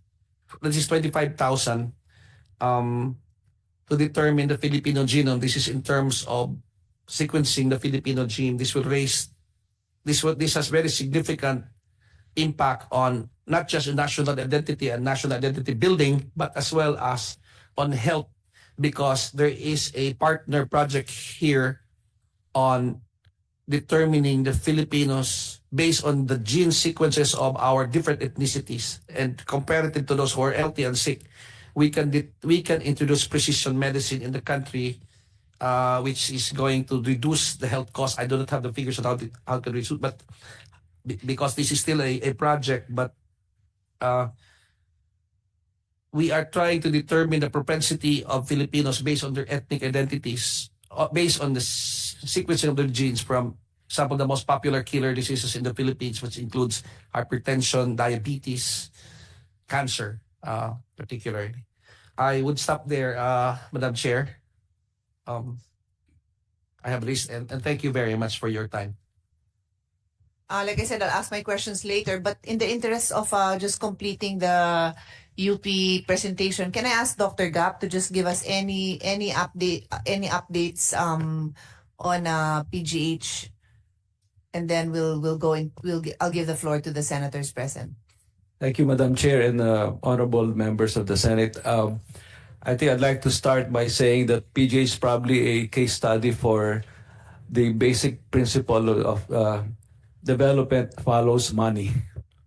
So we've been fortunate to have been granted very generous budgets in the last 9 years that I've been director. And I'd like to just make mention that the budget of PGH now is enough to make everything free for patients, from the basic care to the most expensive interventions that we can do. And it has also allowed us to have substantial savings and income at the end of the year to flow back to the patients and to construct and to buy more equipment, which now adds credence to the fact that maybe health is really a good investment for our country. Just to give you a few examples of this, a patient, imagine a market vendor along in Paco suffering a heart attack, goes to the ER of PGH. In the same hour, she will be in the cath lab and she'll have a stent in her heart. And she will not spend a single centavo. So that's how it is now. And I think it is being done all over the country by our hospitals, also well supported by this new fiscal management. I think the highlights of the last few years in terms of services will be down to the fact that the more expensive interventions, which are also important, are now available to our indigent patients. That's in conjunction with our basic principle, philosophy of running government hospitals of health equity. Just examples, the first patient of robotic surgery in the first robotic surgery in PGH was on a jeepney driver. We're now able to give cochlear implants to children who never had hearing before, which costs around ₱1,000,000 per implant. We are now able to implant deep brain stimulation unit devices to patients with lubag or the X-linked dystonia of Panay, a very unique Filipino disease. And also, we are able to do all the advanced diagnostic tests. We just opened the first government-procured PET CT scan in the country 2 months ago. And there's a growing list of interventions for our patients to make it more convenient for them. A breast cancer patient now can have her tumor taken out during surgery, and at the same time have radiation exposed in the operating table, lessening the need to go for radiation after surgery. We have the only one in the country, and maybe only 2 centers in Southeast Asia, which is a center of excellence, the high-intensity focused ultrasound device that is now attracting even foreign patients to PGH. We just did the first Australian pilot who came to PGH as part of our medical tourism program also to have this treatment. The impact of mental health is also being addressed. We just installed the first transcranial magnetic stimulator equipment that sends electromagnetic waves to the brain to allow patients with depression, obsessive compulsive disorder, and even addiction have a faster healing time. We are not only expanding our services, but of course, even research, which is our also mandate and teaching. Because of the support, Madam Chair and the honorable senators, PGH has now increased its research output from 300 papers to more than 600 a year. And I think more importantly, we are now publishing from a low 8% per year in 2016 to 81% now. So I guess that contributes to the total research output of the university. We have eliminated also the pharmaceutical support for doctors. That's my personal advocacy. So now, because of the funds that we have, PGH pays for research presentations of our doctors abroad and training. They don't have to ask, when they attend a conference, they don't have to be sponsored by drug companies anymore. So I think that helps, in the proper upbringing of our residents. And we have been successful in getting more plantilla items from the DBM-DOH plantilla staffing pattern. For the first time, having salaries for our fellows, MO4s, and midwives. Since the history of PGH, never have our midwives had salaries corresponding to their professional status. Our training component also is being partnered with DOH, being a training hospital. We have opened our programs to affiliate trainees from DOH, wherein they bring their salary with them when they train in PGH, and they have a contract that they should go back to their province of origin or hospital origin after their training. And this is all part of the universal healthcare partnerships that we have all over. In fact, we just piloted what we call a task sharing answer to the problems of manpower. In Batanes, they have a CT scan, they have an MRI, but they don't have a neurosurgeon. So if you suffer a stroke or have a serious head injury, ang tawag nga ng doktor doon Doc, ano lang kami, OOTD. Ano ho yung OOTD? OTD, observed to death lang ho kami. So we piloted this year what we call an outcome-based neurosurgical training, emergency neurosurgery training, wherein they sent a general surgeon. He spent 4 months with us, and I personally assisted his surgeries just to make sure he's learning the right technique and the right way to diagnose patients. And today, well, there's a typhoon. He's supposed to go back to Batanes and start operating if needed under our supervision through telemedicine because Batanes has Starlink now. So I think that's one thing that improved also their ability for telemedicine. So these are all part of our participation in the universal healthcare program. And I think the next step will really be expanding PGH to be available to other regions, starting with our new Clark City facility, which is now posed to be the Sports and Wellness Medical Center in that area, having its location near the sports arena and the water arena. And you'll be happy to note, Madam Chair, that we are servicing the 200 student athletes we have in the National Sports Academy for their health needs. UP Diliman will have a PGH Diliman, and we are getting numerous offers for joint venture project proposals. I'm leaving this after tonight to go to the UAE to present to the King the project in PGH Carmona, which will be the occupation and industrial hospital of that area, and it will be the first truly advanced government center in the Calabar zone. So these are just some of the developments that have been happening in the last 9 years. And before I end, may I just make another plea for another state university, which is the West Visayas State University Hospital. You see, Madam Chair and Honorable Senators, there are only 2 state university hospitals in the country, truly designated as one, PGH and WSUH. We are not under DOH. So we get our funding from the universities where we are attached with. PGH is just lucky that, it is an old institution and a national institution at that when it started. But think of a small hospital, 300-bed hospital like West Visayas State University, who also aims to train and teach the future doctors and the future specialists, grappling for funds because it has nowhere to go. But the funding of CHED, and also there is no definite budget that DOH gives to the state university hospitals from the sin taxes that we pay.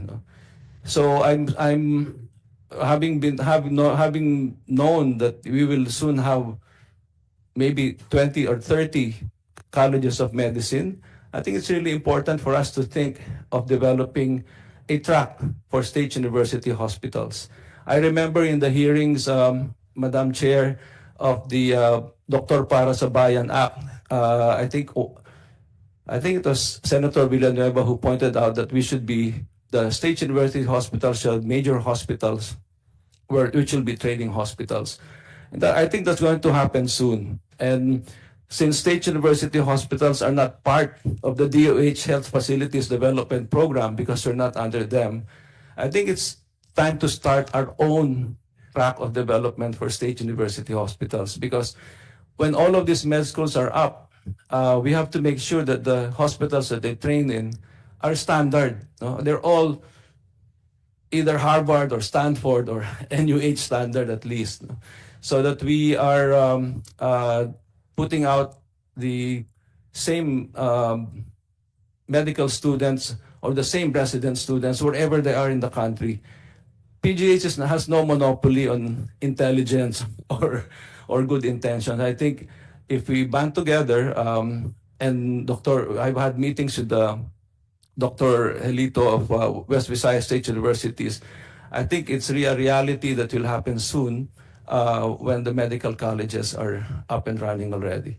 Just to prove to you a point, Palawan State University School of Medicine doesn't have a tertiary hospital. So they were given approval because they're going to go to PGH for their clinical years. So I think that kind of a system we have to start developing also soon. So maraming salamat po at sa aking 9 na taon na pagsisilbi bilang direktor ng PJs na natutunan ko na hindi po pala masamang mangarap dahil nakakatotoo yung iba sa kanila. Maraming salamat po.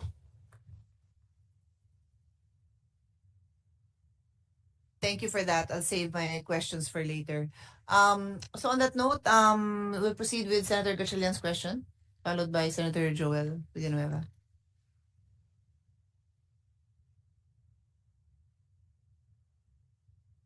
Thank you, Madam Chairperson. Madam Chairperson, I'll start off with CHED, and I was looking at the slides earlier of CHED, and let me request the committee secretary to or the admin to flash slide 29. I took note of the comments of Chair De Vera that enrollment has, tama po ba, Chairman, reached an all-time high of 47% participation rate. Can we request the COMSEC to flash that slide? Slide 29 of CHED slide.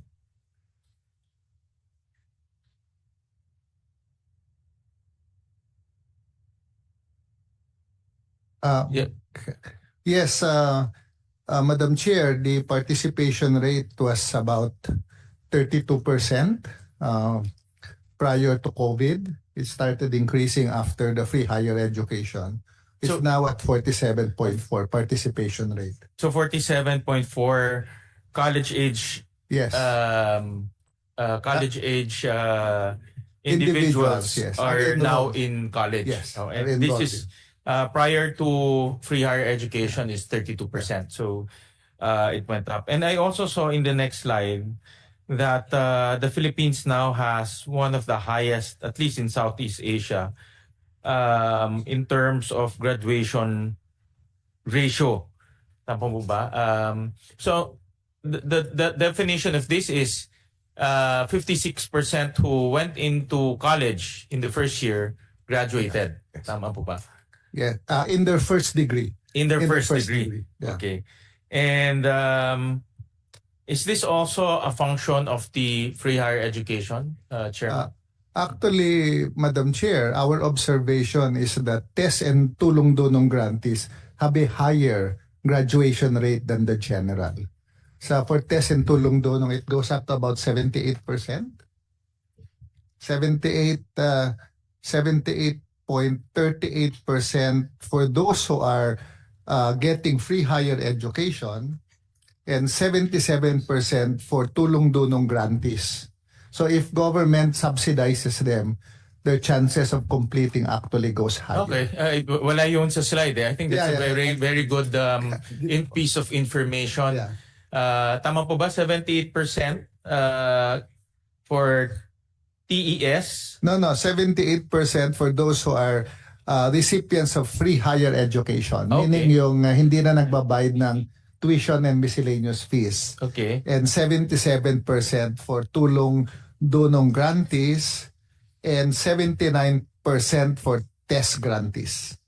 79% for test. Yeah. This is graduation ratio. Yes, our graduation. Okay, and then rates. obviously if you look at the nationwide scale, beyond free higher education, TS and tulong-dulong, it goes down to 56%. Yes. So in other words, Chairman, the subsidies that we are giving our students enables them to graduate. Is that the findings? At higher levels than their counterparts who are not getting as much subsidy as they are. Okay, because there, I remember there was a fear that because we're giving them subsidies, they might take it for granted, and there is a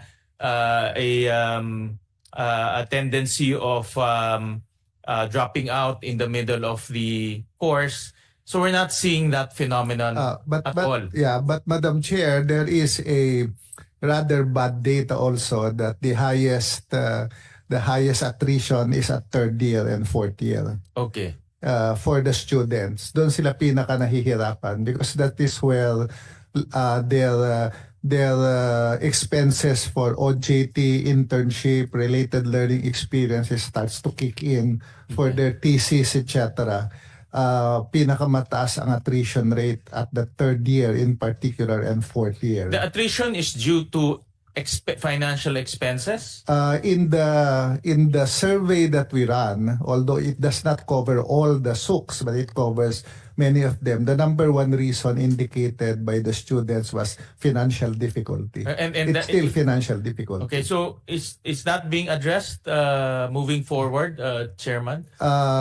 Because maganda na yung ating graduation rate for the other subsidy programs. No, so of course, if there's a problem with attrition in the third and fourth year, of course the response to that is are we attending to that problem? It can be done in two ways, Madam Chair. The one is we increase the grant of government for TES and Tulong Dunong. We increase the amount, that is one. But the fiscal impact is quite significant given that the number of TES and Tulong Dunong grantees is about 600,000 individuals already. So when you compute it, the cost is high. The other one is we are now telling the SUCs to track the students who come in, especially those coming from lower income households, from poverty, and help them along the way so that they continue year in, year out. For example, some of our schools, like University of Eastern Philippines, is providing free lunch for students who are relatively poorer. The SUCs have to review their policies on student assistantship, on dormitories, etc. Kasi kung may magandang dorm yung SUCs at priority yung mga mahihirap na estudyante, mababawasan yung cost of pamasahe, which is quite high, especially in rural areas. Some of the costs that the students bear can be reduced by affirmative action programs of our state universities and colleges. That's why we organized 50 SUCs who are committed to start reviewing their admission policy and start reviewing their policies to try to keep the students as long as possible in school and help them graduate. Tapos yung dulo, Madam Chair, yung free review class na ginagawa ng UPLB. I think this is a game changer because we found out when I went to Sulu State College that the reason why the passing rate for agriculture is very low is because there's no review center in Sulu. They have to go to Zamboanga to do a review, and it's every week. So the cost, aside from the payment for the review, is high for travel, for boarding house, etc.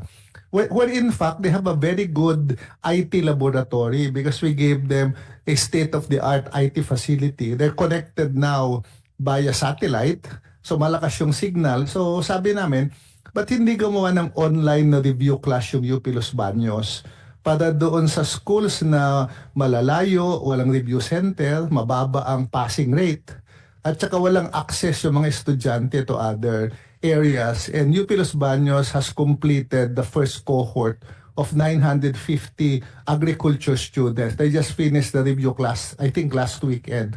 We can expand this to cover other areas like nursing. West Visayas State University can take a leadership role in developing an online review class since their nursing passing rate is 100%. We can do that for teacher education. We can do that for forestry and vet med, which are expertise of UP Los Baños. We just need the SUCs to stand up and take a leadership role in this. There's a lot that can be done because technology is already available. So madami pong pwedeng intervention na the cost is manageable. Because yung review program ng UP Los Baños, ang binayad ng CHED is less than 1 million pesos na grant. But they're reviewing 950 students. You compute 950 students times 15,000 or 10,000 na payment sa review. It's much more than the cost that is done. Kayang i-manage yung cost by the use of technology. So the SUC should invest in technology. They should invest in these systems, and we will mobilize UP. UP Los Baños has committed to do a similar review program for forestry and vet med. And I know that West Visayas has committed to do it for nursing. Sana ba yung West Visayas? Ayaw na yatang tumayo. Nursing ba o teacher ed yung kinumit ng West Visayas?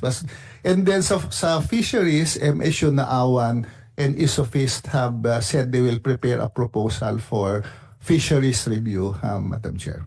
Thank you, Chair Popoy. And I'm happy to take note that all of our subsidy programs, the VR education, the TEST, the tulong-dulong, is now equating to higher graduation ratios. And that means to say that government investment, kasi investment siya, is now yielding to returns in the form of diplomas for our students. And I also took note, Chair Popoy, flash nga.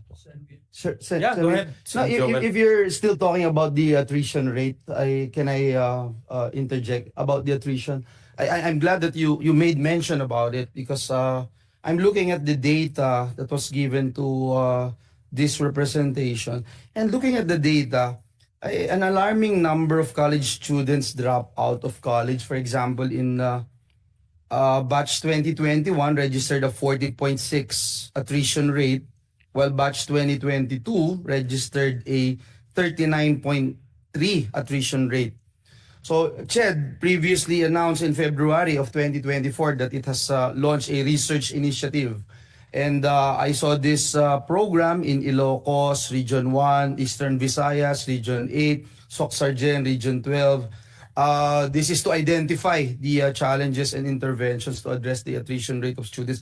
But if you look at the totality, it appears now that at least 4 out of 10 students in higher education either temporarily or permanently left school last academic year 2022 to 2023. Now, if you go to another slide, table 5, of the 17 regions, BARM posted the highest attrition rate at 93.4%. 7 out of the 17 regions posted attrition rates of more than 50%. So these are CAR, Western Visayas, Central Visayas, Zamboanga Peninsula, BARM, Soc-Sargen, and NCR. So my only question that I'd like to ask, yung binanggit niyo po kanina, Sir Popo, yung primary reason is financial.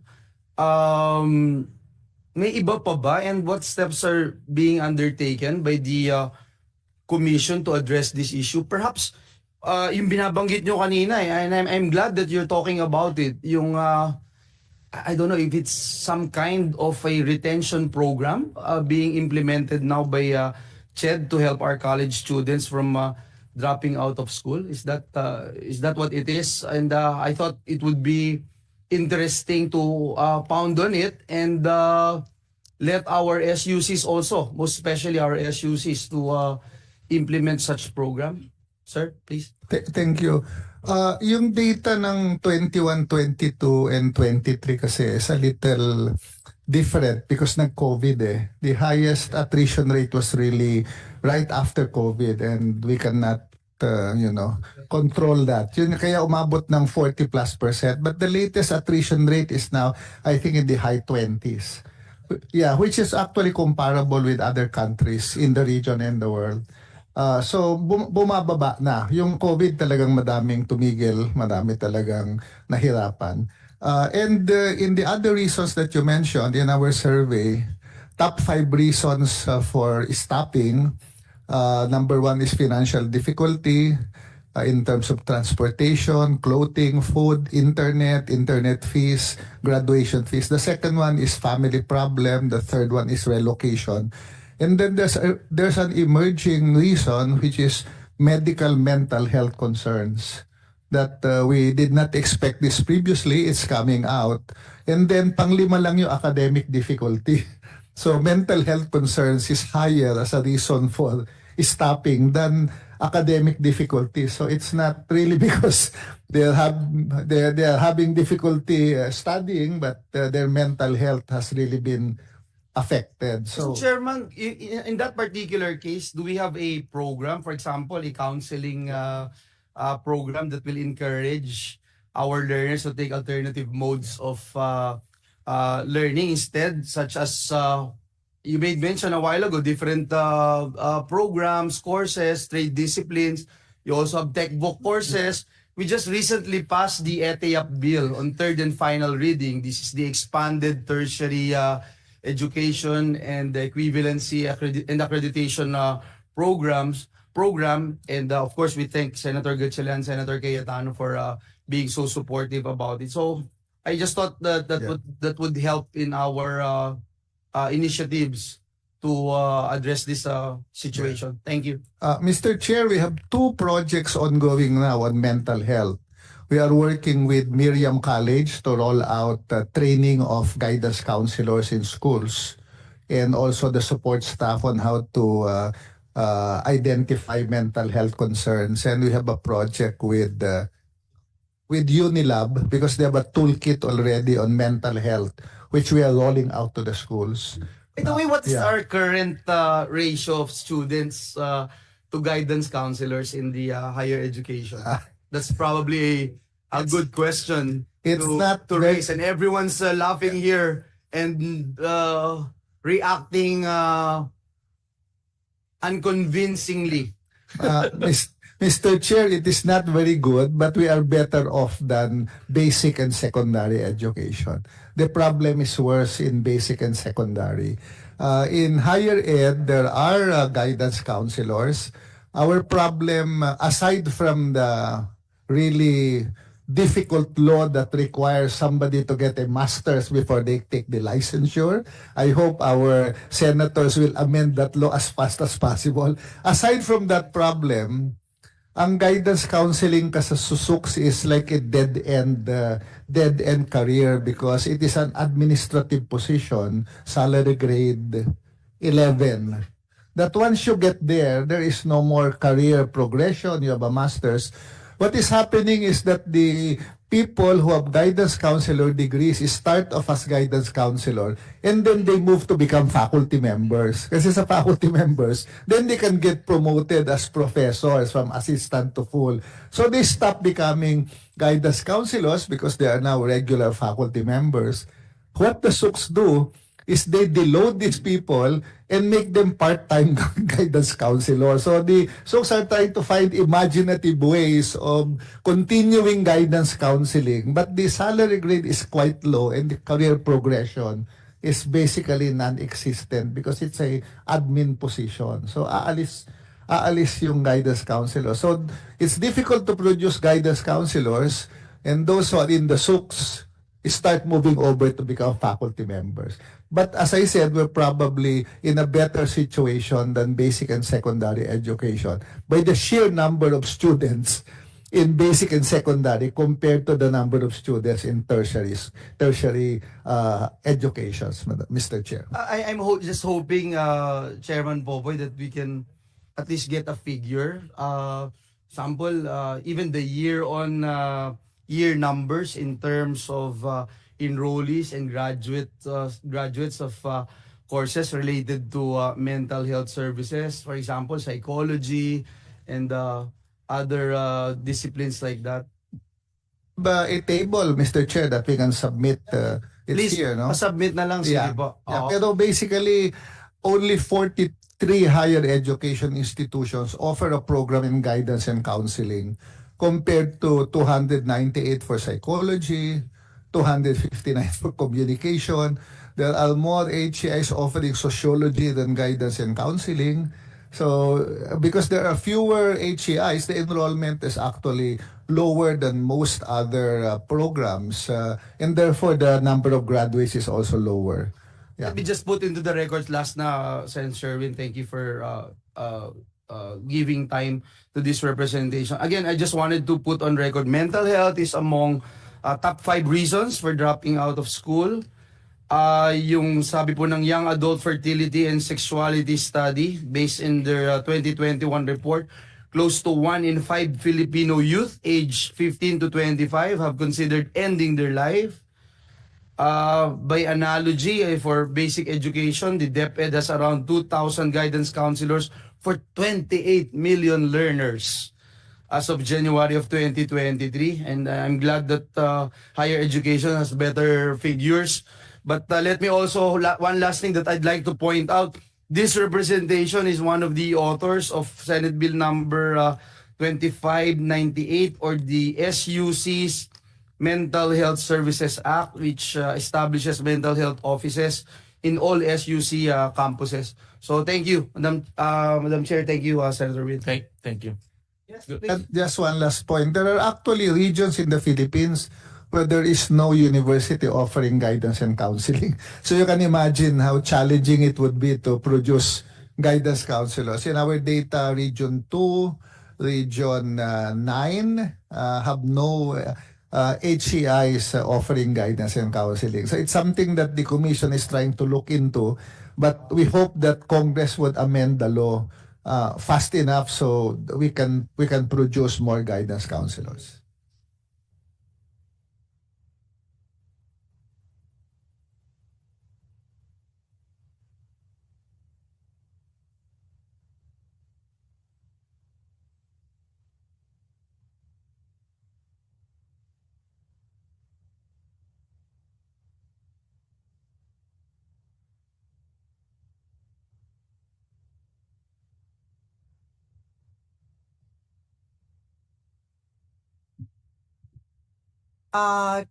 Chairman Popoy, so one of the things I worked on with the chairman of the Committee on Education was how to fast track these courses that we are in dire need of.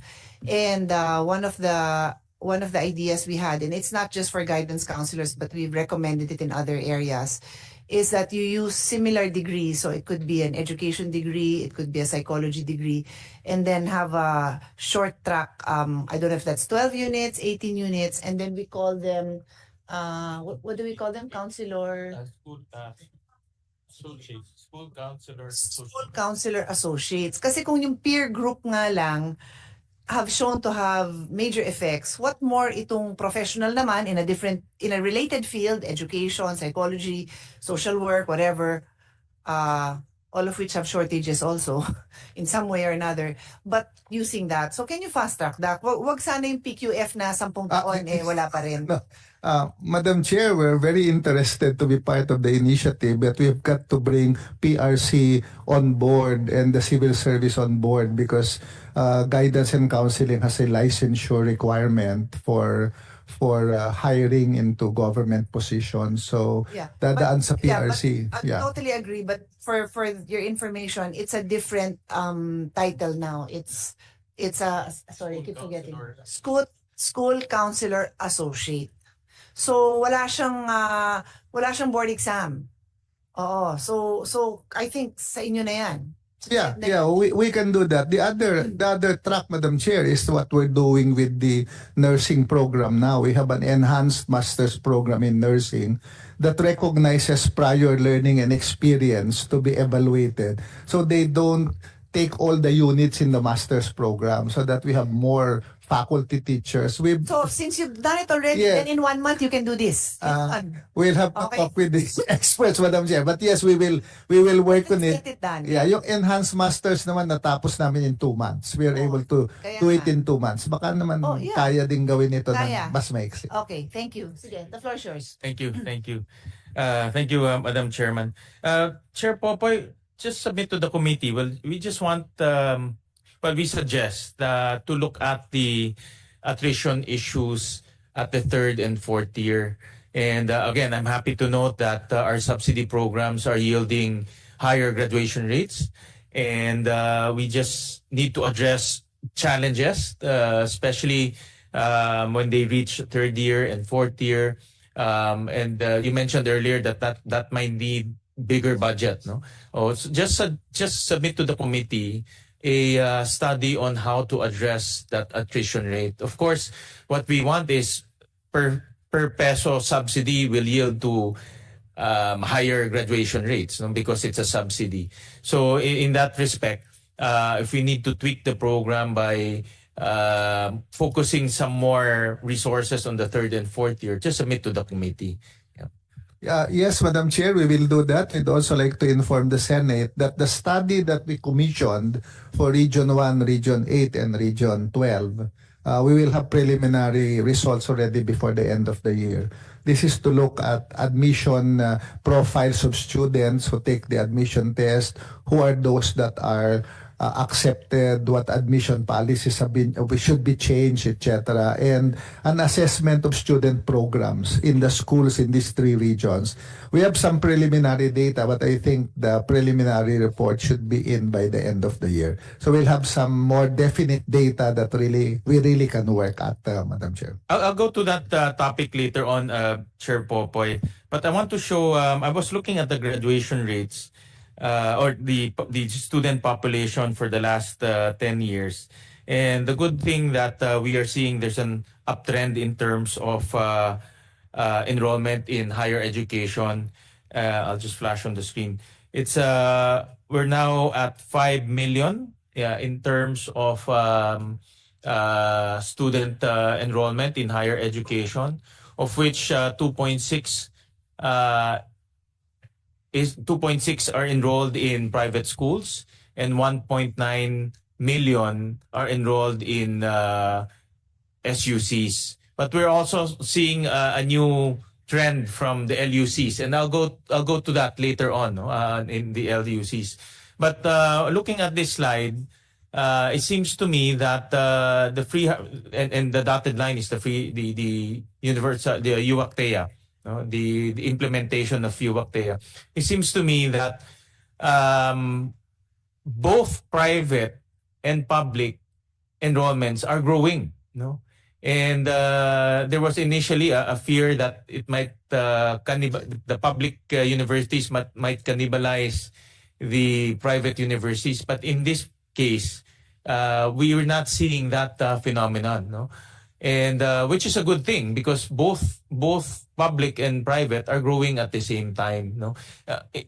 Any comment to this, and any based on your analysis, what seems to be the factor contributing to the growth of both the public and the private sector?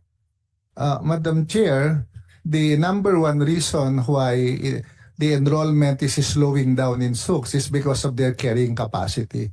They are not accepting as many students as they would want to.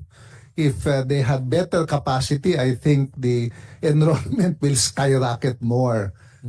In most of our SUCs, the effective admission rate is less than 50% already. I think our presidents will agree with that. Some are in more difficult situation than others. Aside from UP, PUP has very low admission rate now because of the sheer number of applicants. So that is a controlling mechanism. So those who cannot be covered in public universities, you still have the option to go to private universities. I think we need to study the carrying capacity more and maybe look into other options like open distance learning, where we can provide access without necessarily constrained by the physical structure of the universities. That is what they do in other countries in the region. India has 1.9 million students on open distance learning, and Indonesia has close to 1 million students enrolled to open distance learning. So that's an area that the Commission is looking into, whether that can be a way of increasing access within the constraints. The other reason is the tulong-dunong and test is given to both public and private now. So students in private schools also benefit if they are poor, if they belong to listahanan.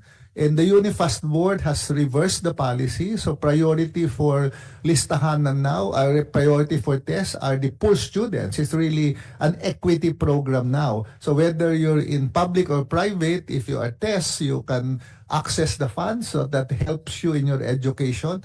The same with tulong-dulong is available for both public and private. So the subsidy of government to those in private schools, I think, is making also a difference in terms of allowing them the opportunity to study. Can I make an intervention? on the first point that you raised about CHED exploring how to provide access and by way of open distance education. If you recall, around 2 years ago, the discussion we were having is that many of your SUCs were not shifting to full face-to-face with the argument that they have already invested in all of this. Oh, adin na pala eh. So, ba't mahaba pa yung diskusyon? Yun na yun, di ba? Am I wrong? That's what they were attempting to do. They were attempting to offer open education, online education, call it whatever you want to call it.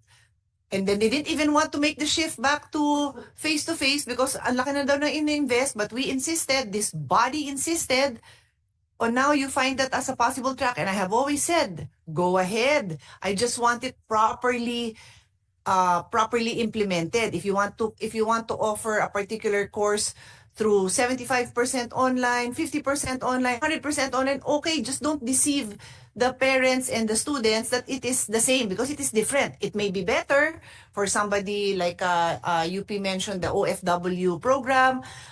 You might have a full-time stay-at-home mother who wants to continue education. That might be the only option of it. It's fine. But call it what it is and implement it. So I don't think it will take you that long to implement it.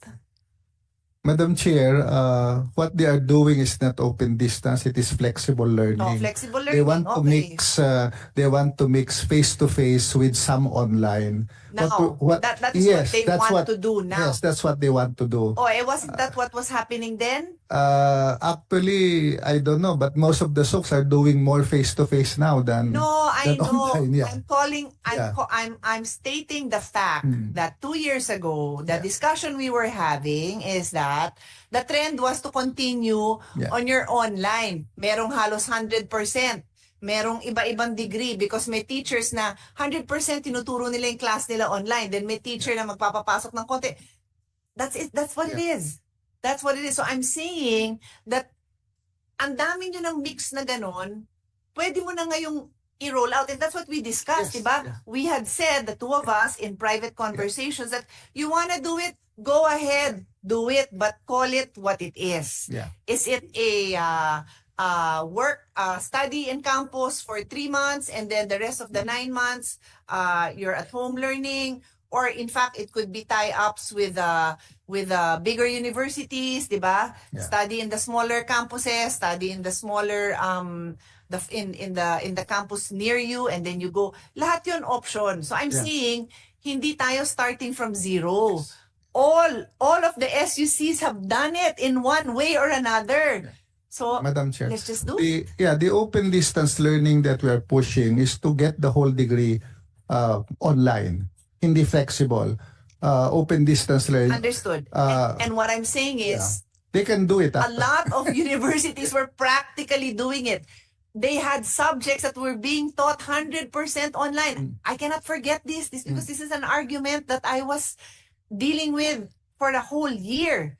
Sabi ko, huwag niyong lokohin na 50% pasok kasi ang nangyayari doon, 50% ng teachers willing. Yung 50 hindi. O di, technically, some subjects were taught 100% online. Di ba? Yeah. So I'm just saying, you're equipped. Yeah, Do yeah. it. I agree, but that's why we want to push that to happen more. And I'm pushing it more. Okay. Because I know nga, Yes. I'm pushing it more because I know some nga claimed, unless naglokohan tayo, claimed na the reason that they were stuck, they didn't want to move because they were in a cozy place. They made the investment, it's working. Kaya nga, di go. Gusto nyo yan. O di make an offer.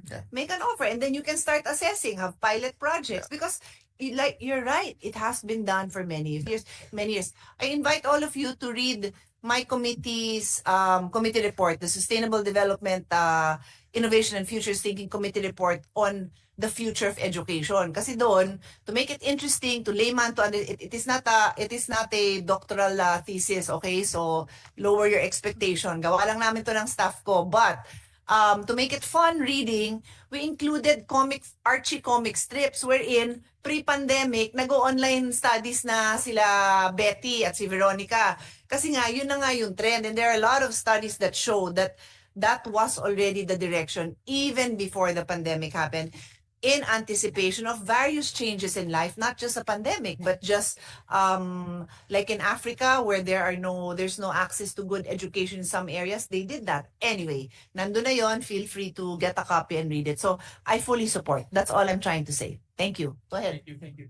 In line with that, Chair Popoy, in carrying capacity will demand a lot of investments. No, so it's probably a combination of improving the carrying capacity as well as innovation such as the open distance learning. So again, just submit to us because from what I understand, we've already reached that maximum carrying capacity.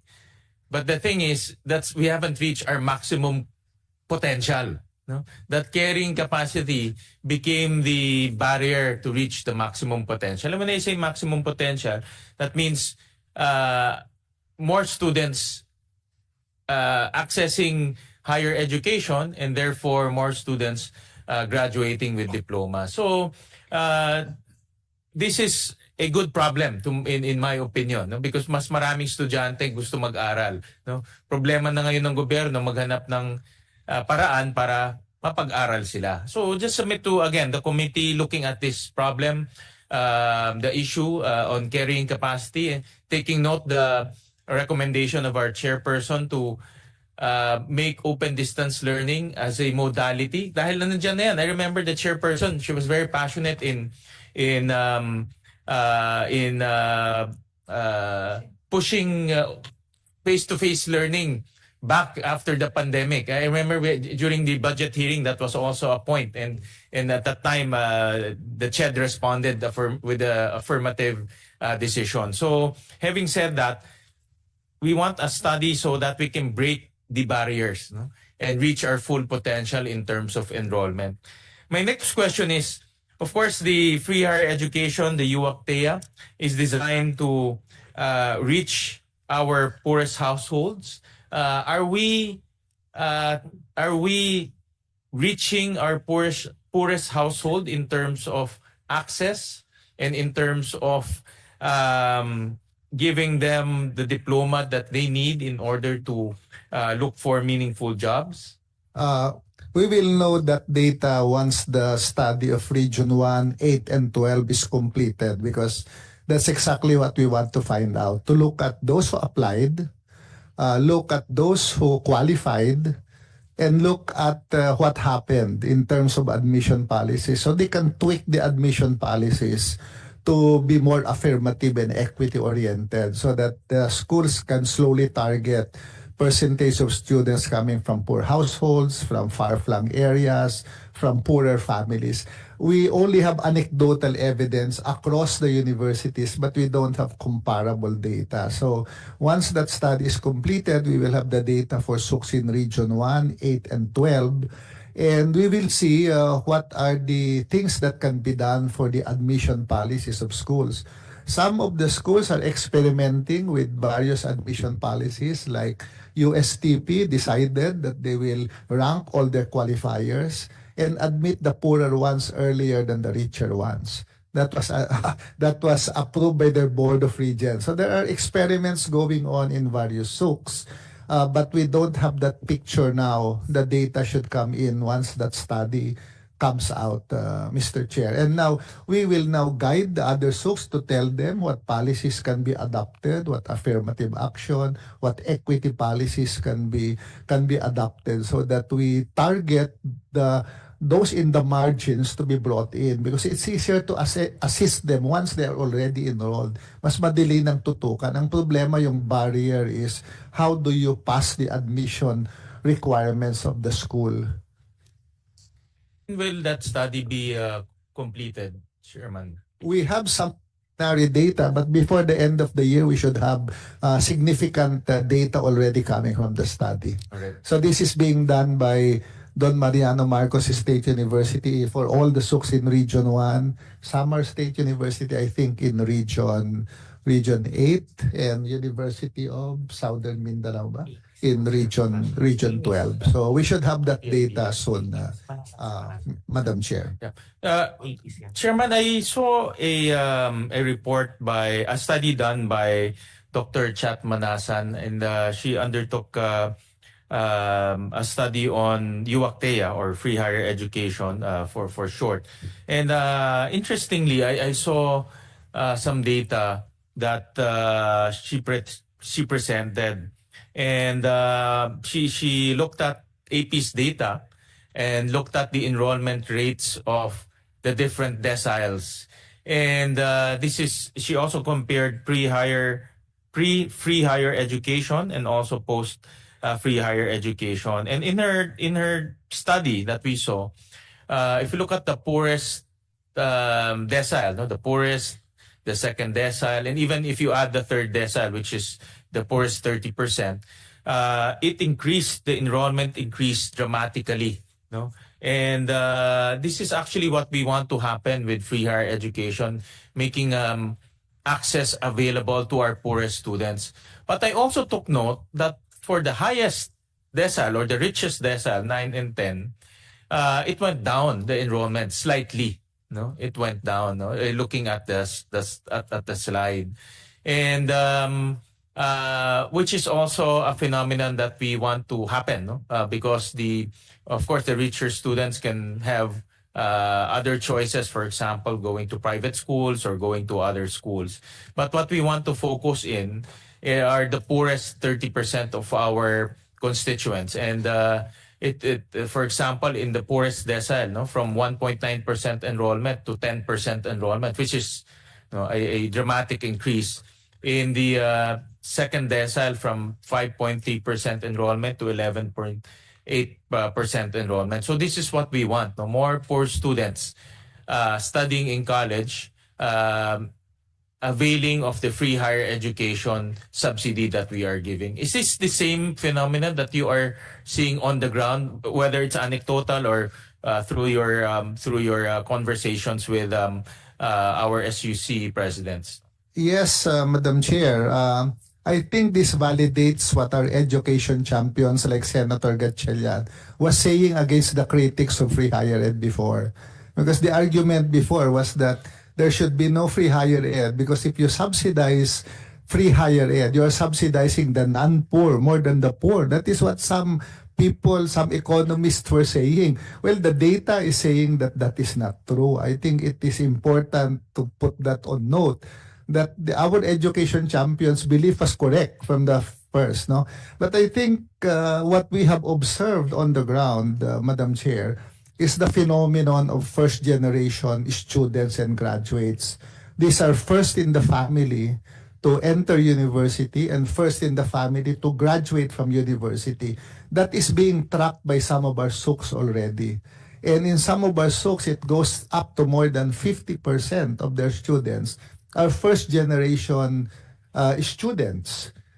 You can see that in the graduating batch, because I asked the first generation students who are graduating to stand up, and you will be amazed by how many would stand up.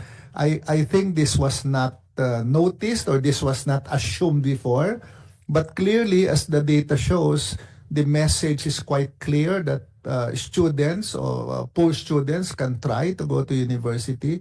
And in some of, I spoke at the graduation of the Oro State College, and I think 70% of their students are first generation graduates. So it can be very high in some of our SUCs. So that can be documented easily, Madam Chair, because income profile is required when you take the admission test. So this can be tracked extensively by the schools themselves. That is included in your study, the one that you mentioned. Yes. That's a phenomenon also that we want to appreciate, and we will be. We recommend that to include that study in your. To include that phenomenon in your study, so that we can take a look at that and use that as an example to promote this program. It is included, Madam Chair. In the video that we had for the medical schools early this morning, one of the testimonies came from a student of the medical program of MSU Jensen, who is at Tiboli.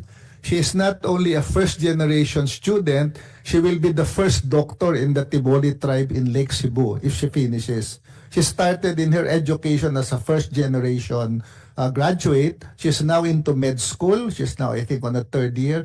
And once she graduates, she will be the first doctor in the whole Tiboli tribe in Lake Cebu in South Cotabato. So hindi lang sa undergrad. Some of them are actually going now into medicine, assisted also by our Doctor para sa Bayan Law. So there are very powerful testimonies of students that are going beyond university. They're into medicine already, Mr. Chair.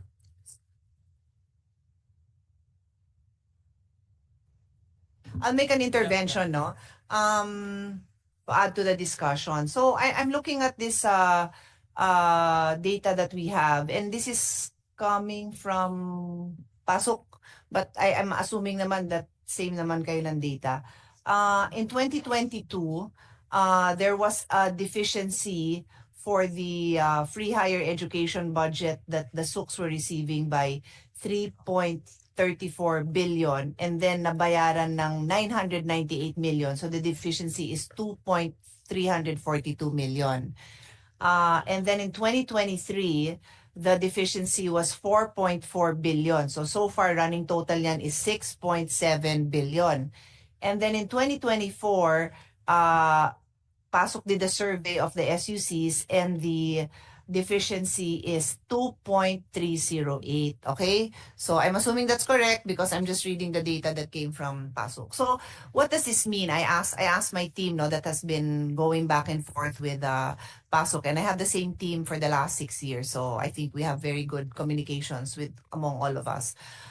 This means that Pasok has accepted, not Pasok, sorry, the state universities have accepted students beyond their carrying capacity. So if they will charge per student what they would normally receive, then you total it and this is the amount. Is that correct? Madam Chair, I think I would like to comment on the carrying capacity. Okay. To us, the carrying capacity is the composite of your face-to-face and your online. Mentioning the potential being cited by Okay, sige. Senator Win. So what does this mean? This means the physical capacity. Is that what you want to correct? Yes po. Years back, we allow even online. Most of our students are online. That's why there was a shoot on our enrollment. Correct. And you brought that up during the hearing. There Yes, was a po. shoot, and this representation commented that you better be careful because I am not sure about the quality of education being delivered. Then, syempre, that was a product of necessity, di ba? Yes po. And then number two, wag niyong linlangin ng mga parents that it is in fact the same quality because perhaps it is not. Right? But then natanggap nyo na yon. So paano ba yon? Papatapusin nyo ng 4 na taon na online yon? Or most have shifted to partial online? Ano na status ng mga yan? Now, Madam Chair, may mga nakagraduate na po. And right after, siguro, after 2022, we gradually shifted to face-to-face. Full face-to-face. Opo. Okay. And just to tie this all in, pag merong gusto mag-offer ng program na ganon, then you just apply properly because mukhang okay naman. Mukhang it fits naman certain profiles. I already mentioned that. We'll leave that. Okay. So, Madam Chair, siguro yes. po, to continue. We don't have really that liberty to allow our students to come online or to enroll online. I don't know if we can request to check the relaxation of that 75-25% that somehow if the 75 is face-to-face and only 25 is online, if we have the capacity, we are exploring the possibility of, let's say, increasing the number of percentage of online. So that's our request. So that it's depending on SUCs. If SUCs have the capability to deliver it online because they have technology, the facility, and even the content, they can, I think, increase the number of online. Percentage online, Madam Chair. That will include or that will capture our potential. That Your will full increase. potential. Opo. That will increase our carrying capacity. So what we have in our system is our carrying capacity because we cannot accommodate them, whether physical or online, if they are not within our carrying capacity. So what I mean is, to sum it up, what we have now is our carrying capacity. Yeah, so this deficiencies that you are requesting to be budgeted is because nga nag-accept kayo ng beyond your carrying capacity. That's maybe interpreted as beyond the physical Beyond the physical. carrying capacity. But we accommodate it online, so it expands our potential to accommodate students in our system. Noted. So, 2 points. The first is a reiteration of what I already said 10 minutes ago. I leave that up to Ched. Hindi ho ako nang hihimasok dun sa areas of expertise nyo. Payag ba ako na 100% online? Eh, pag sinabi mo naman, may full delivery, may accountability, makakapasa ng board, why not? Ayoko lang nung napipilitan kayong tanggapin yon because nga nagka-pandemic, tapos sa pilitan naging ganito. Saka naman nakakita ng med school na online. Pero we didn't have a choice at that time. Pero will I be comfortable with a doctor who malaman ko na yung kanyang training ay gano'n? No, I won't be comfortable. Gusto ko syempre nakagamit siya nung simulators na binili natin, tapos na training siya. Anyway, I made my point. I don't object. I just want it to be maayos. You can lobby all you want and I won't support it if hindi pa ayos yung ano tawag mo doon, yung lahat ng kailangang pagdaanan para ma-ensure tayo that the parents are getting the value of their child's time and energy studying, unless Ched tells me that maayos na tong program to, because there is such a thing. It does exist. I have no problem. Actually, that's my law. The open, what's the full name of that law?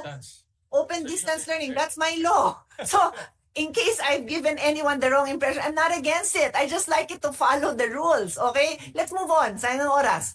Okay na ako dyan as long as maayos, and that law, President Gigil appoints UP as the, how did I say it? Basta, kayo nagdidirect nun because you have the experience. This is years before the pandemic. Inumpisahan na yan. So, do what you have to do to make that available. But, and that wasn't even my point. It's just that binanggit nyo, so I have to wrap that up. The other point that I want to make is, and I need the numbers. The other point I want to make is,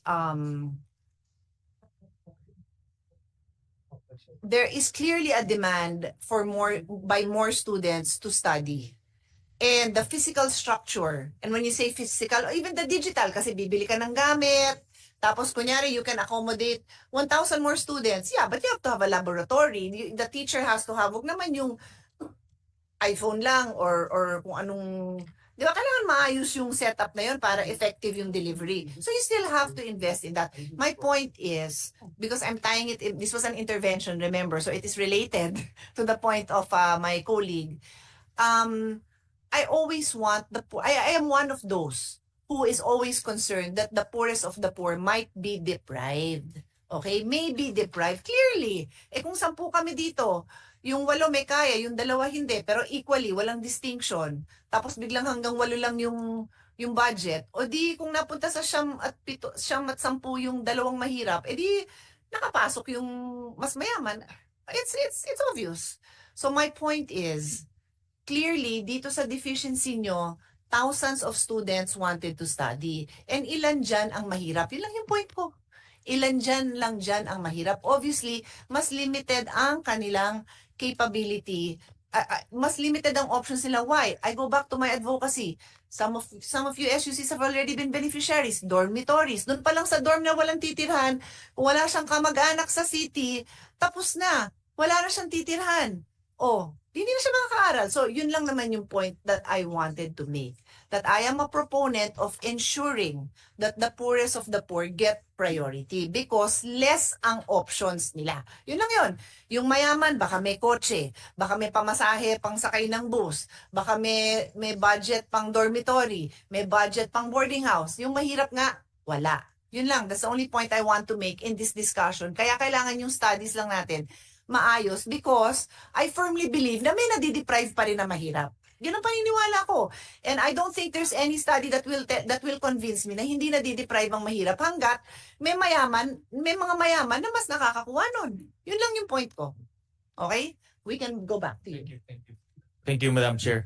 Madam Chair, I just want to show the body. I came across this article during the DBCC hearing that government in 2025 will allocate 590 plus billion, 91 billion in the form of ayuda, no? for 2025. And of course, ayuda has its purpose. Meron siyang layunin, meron siyang direction. But we all know that ayuda comes in the form of pagbibigay ng ayuda, no? Pagbibigay ng payout. If you compare that to free higher education is an investment. No, yung linalagay nating pera doon, ang kapalit noon is diploma, no? So just to compare free higher education and ayuda, the free higher education will yield the country more students who will graduate with a diploma, and that will enable them to look for meaningful jobs in or outside of the country. So maybe later on, Madam Chair, we can request the chairman of the Finance Committee kung pwedeng kumurot ng konti sa ayuda, no? At kasi ang hinihingi naman ng SUC is 3 billion in addition, no? So kukurot lang tayo doon sa 591 billion para mapunuan natin ng konti yung kailangan sa free higher education, no? But let me add, no, beyond that, because I will support that. I will join His Honor in the official submission of our recommendation. Actually, bahala siya kung saan niya kunin, but you're just giving everybody a glimpse of saan possibly kumuha. Kasi that's part of our job, na maghanap din kami ng source. But the other thing I really want, and Pasok can be very helpful here, is what is the infrastructure, the human manpower, the teaching and non-teaching positions that need to be filled to support this. Kasi it's one thing na the budget covers the tuition, pero hindi na sila kasya sa classroom. Kulang ang outdated na yung technology nila. So I want that to be part of the growth. So have a choose 3 or 4 or 5 model cities, choose 3 from the big cities, one in Metro Manila, PUP, TUP, whoever, then choose one in the Visayas, choose one in Mindanao. Let's do it. Let's allocate 20 million per that's not big, but it's a start. Kasi otherwise, that's why I had my file. I was trying to keep my discussion short, no? But ano na yung quality ng education na ino-offer? Yun yung point ko. Kasi yung utang na yan, okay, kasi nga may dagdag na estudyanteng tinanggap, pero what? Nadagdagan ba facilities? Nadagdagan ba yung teacher? Yung oras ba ng teacher na maibigay sa estudyante niyang dating 40 na nga, baka naging 60 pa? Paano? What's the quality? What's the output? What's the outcome? And when you look at, I've seen surveys on Filipino graduates, yes, ando naman yung natin na we're the most hospitable, we're the most hardworking, but ano yung pinabaon natin sa kanilang quality of education when they graduate, when this is what we are confronted with, that we already know, and I don't know if there's been any progress, yung workload ng teachers. I harp on that every budget na ang UP, President Gigil, ano yung average na workload ng teachers natin sa UP? About Units? 15 units. 15 units. 15 units. Okay. Sa pasok, sa SUCs, ilan? 18 po. That's on the average. We have more. Iba mukha ko, mag-iiba sagot mo. Hindi po. That, We have 18. We have. speaking from 2013 to 2016 experience when I sat on the board. Okay? When I sat on the board. Good news na ba? Kasi yung nakikita ko noon, 23, 20. Madam Chair, may 21 po, may 18. I heard may 15. Okay, that's good. Okay, so we're But majority po, But- on the average, 18. But sana naman may goals naman tayo para yung quality naman ng teaching, mabuhos naman ng teacher. Yes. Just 3 points, Madam Chair. First, on the intervention of Senator Gatchalian, I think there are 2 points that are important to include. Number 1, it's better to invest in free higher education because you can track the results. Doon sa ayuda, hindi mo masyadong matrack kung ano talagang nangyari. But you can track the completion rate, the graduation rate, the employment rate of the students that are being subsidized by government. You can quantify the investments that are put in terms of outcome. It's easier to do that in education than in social services. Madaling i-quantify It's easy to justify increasing the investment. The second one is, The World Bank has studied the past 2 decades, and their conclusion is the highest return of investment is now in higher education. It's not in primary or secondary. 17% return of investment in higher education according to the World Bank. And these are comparative studies all over the world. 7% for high school completion, 10% for elementary completion, 17% for higher ed. So it makes sense that the global requirement for manpower now requires higher education because that's the highest rate of return. So I think that also reinforces what you said, that we should put more in free higher education actually compared to other, programs, because it's easy to measure, and empirically it has been studied by the World Bank extensively. Mataas yung rate of return. My comment on what Senator Cayetano said is lumiit po yung load kasi madaming items na binigay ang DBM previously sa mga SOOCs. They were given a lot of items, and recently there was a reclassification and promotion of SOOCs.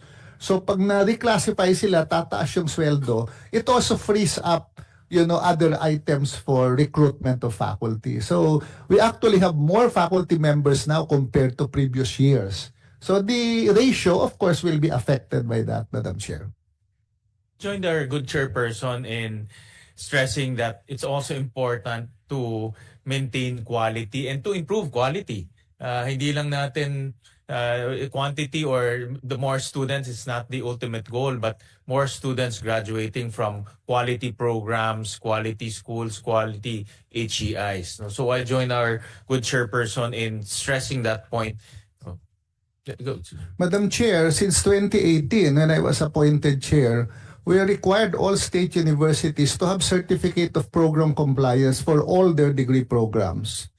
We have an agreement with the PRC that if you're a student who is not enrolled or who is enrolled in a program without COPC, you cannot take the licensure test. That's why the SOOCs have to submit their board programs for evaluation by CHED because their students cannot take the licensure. So we thank the PRC for this initiative. But there is good news. Some of our state universities, like Central Philippines State University, I think they're here, from 0 COPC, they are now 100% COPC. So it's not impossible to get 100%. Dati, wala sila. Not a single program had a certificate of program compliance. They now have all their programs. And in the conversion from state college to state university, we require that they have 100% COPC before they can be converted. So, Cotabato State University and the other newly converted state colleges, all their programs have 100% certificate of program compliance. That means the faculty is qualified, the curriculum is okay, the facilities are available. And so there are interventions for quality that are very strict. We can submit to the Senate the list of all the SOOCs and the percentage of COPC that they have acquired so that we can track their progress over time, Madam Chair. Madam Chair. Thank you. Sige, quickly lang and Yes, then po. quick response. This is a quick reaction on your observation regarding the 2022 and 2023 deficiency. Yes po, we accepted maybe a quit over than our carrying capacity physically. Because that time, the issue is not, I should say, admittedly all of us, it's the issue on continuity, not of the quality. I cannot... Ito yung mga natanggap nung start ng pandemic. Yes po. Kasi even the LGUs, even the congressman are calling us to accommodate this. Otherwise, they will stop schooling. Itong mga to. So we accommodate in our system. And now, here comes this deficiency. Now, ang amin na lang pong appeal, sana we agree with you that we really need to increase the quality. Whether it is infrastructure, whether it is human resources. And we foresee and we already projected or programmed this. If this deficiency will be paid, this can help us. This is our investment for the future. Kasi 2022 pa po ito, 2025 natin siya matatanggap, let's say 2024, baka po yung ating quality that we really envision for our students can be achieved through the payment of this. So, this is foregone already. If this will not be paid by the government, this is income foregone. Or should I say investment foregone? This is our investment for the improvement of this quality. Naniniwala po tayo really that there is decrease in quality kasi nung panahon natin, paisa-isa lang ang cum laude. But in recent years, paisa-isa ang hindi cum laude. That can be observed maybe even in UP or in almost all our issues. We have more cum laudes in recent years, which we are now starting to calibrate. We advise our teachers, but this deficiency when paid to us is additional investment for the increase of quality. Thank you, Madam Chair. The record, because of your because of our hearing last budget, we have included that amount, but it was put in the unprogram. So may chance pang ma-release yan. And how much is in unprogram? 6.7 billion. So in fact, I actually have a text message that I haven't sent yet to Secretary Mina to ask for an update kung makukuha. So that's what I wanted to hear. Kasi I don't think naman nagdagdag kayo ng teacher to accommodate that. So yan, tingin ko dyan, investment na lang talaga ninyo for the future yon. So anyway, okay, let's move on. Thank you, Madam Chair. Thank you. Senator Thank you, Gasolin. thank you, Madam Chair. I'll move on to another topic, and this is to thank Ched for this adjustment. And this is in relation to the criteria for the TES. During the last budget hearing in 2023, Madam Chairperson, we flagged Ched that the allocation for 4Ps and also listahanan, which is the poorest of the poor, is going down since 2018. And the allocation going to places with no suks and looks gradually went up. And because of that comment and also recommendation to change the criteria, we saw a staggering increase in 4Ps enrollees from 1% to 35%. That's an equivalent of 159,000 students from 4Ps. Alam natin 4Ps are the poorest of the poor. So if you add the 4Ps enrollees plus the listahanan enrollees, we now have about 210,000 poorest of the poor students enrolled now in the TES. And we thank Ched for that adjustment and also the intervention of this committee during the budget deliberations. And this is what our good chairperson is saying, that we want to make sure that the subsidies is being to the most needy, to sa mga pinakamahirap nating constituents, yung muna ang nabibigyan ng priority. And I just want to put that on record, and that's an intervention that this committee brought to light during the budget deliberation. So any comment, Chair Popoy, on that? And I thank the Commission and also the UNIFAS Board for responding to our request. Mr. Chair, I'd also like to put it on record that we thank the Senate for raising that issue, because the reason why the UNIFAS board could not be as interventionist as needed previously, because the language of the law was quite gray on certain areas. But the board has been discussing that for some time. But when the Senate and the House officially declared that there should be a change, it made it easier to convince the board of the UNIFAS to also do it. So I'd also like to thank the Senate for bringing that issue out publicly, because it gave us an easier way to convince the members of the UNIFAS board to change the policy. Assume, Chairman, yung 159,000 from 4Ps would probably be mostly first generation college students also, no? So I think we're seeing a good phenomenon in that respect, because that's what we want, to encourage not only for the 4Ps families to stop at high school, but go beyond high school and enroll in college, no? And we now have 159,000 4Ps enrollees in college. The next, Madam Chair, will be on quality, and this is what our chairperson has been harping on earlier. And we saw a phenomenon, Chair Popoy, that we saw a lot of LUCs coming into the system, which is good, because I believe that LUCs play a very specific role in our higher education system.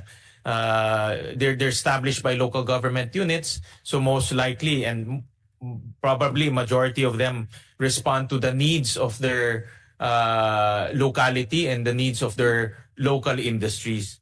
And to date, we have about 140 LUCs established. But we also took note that 74% of those 140 LUCs or 102 have institutional recognition. No? And only 49% have COPC, which is which is a measure of quality. We're happy that there are more LUCs coming in, but it seems to me that some of the LUCs are not putting a lot of effort in quality. So may I ask the Commission, what are the interventions that you are proposing in order to assure our LUCs that are local government units, that they are establishing quality LUCs. And at the same time, kanina na-mention nyo, Chair Popoy, that those programs without COPCs will not be eligible to take the licensure. But we also took note that some of the LUCs have courses that do not have COPCs. So paano yung mga graduates na yun? No? Are they going to be, after taking 4 years in their LUCs, they will not be allowed to take the licensure? So two questions on those respects. Thank you, Madam Chair. On the first question, what are we doing? We continuously try to help the LUCs. In fact, we had several LUCs delisted in 2022 because they could not comply. Because the initial rule was either you had an IR or you had a COPC, you will be part of free higher ed. But you're given 2 years to acquire both. And many of them failed to acquire both. So we delisted more than 10. I think 19. We delisted 19 in 2022. Ang nakinabang doon yung SUCs. Kasi may sumobrang pera sa free higher ed. We gave the SUCs 900 million pesos. That amount is what we should have given to the LUCs, but they were delisted. But we helped the delisted get back. So out of the 19, how many? 8 have already come back to compliance. Pero meron pang iba na hindi makapag-comply. The reasons is many of them don't have faculty items or qualified faculty. That's usually the number one problem in COPC, yung faculty.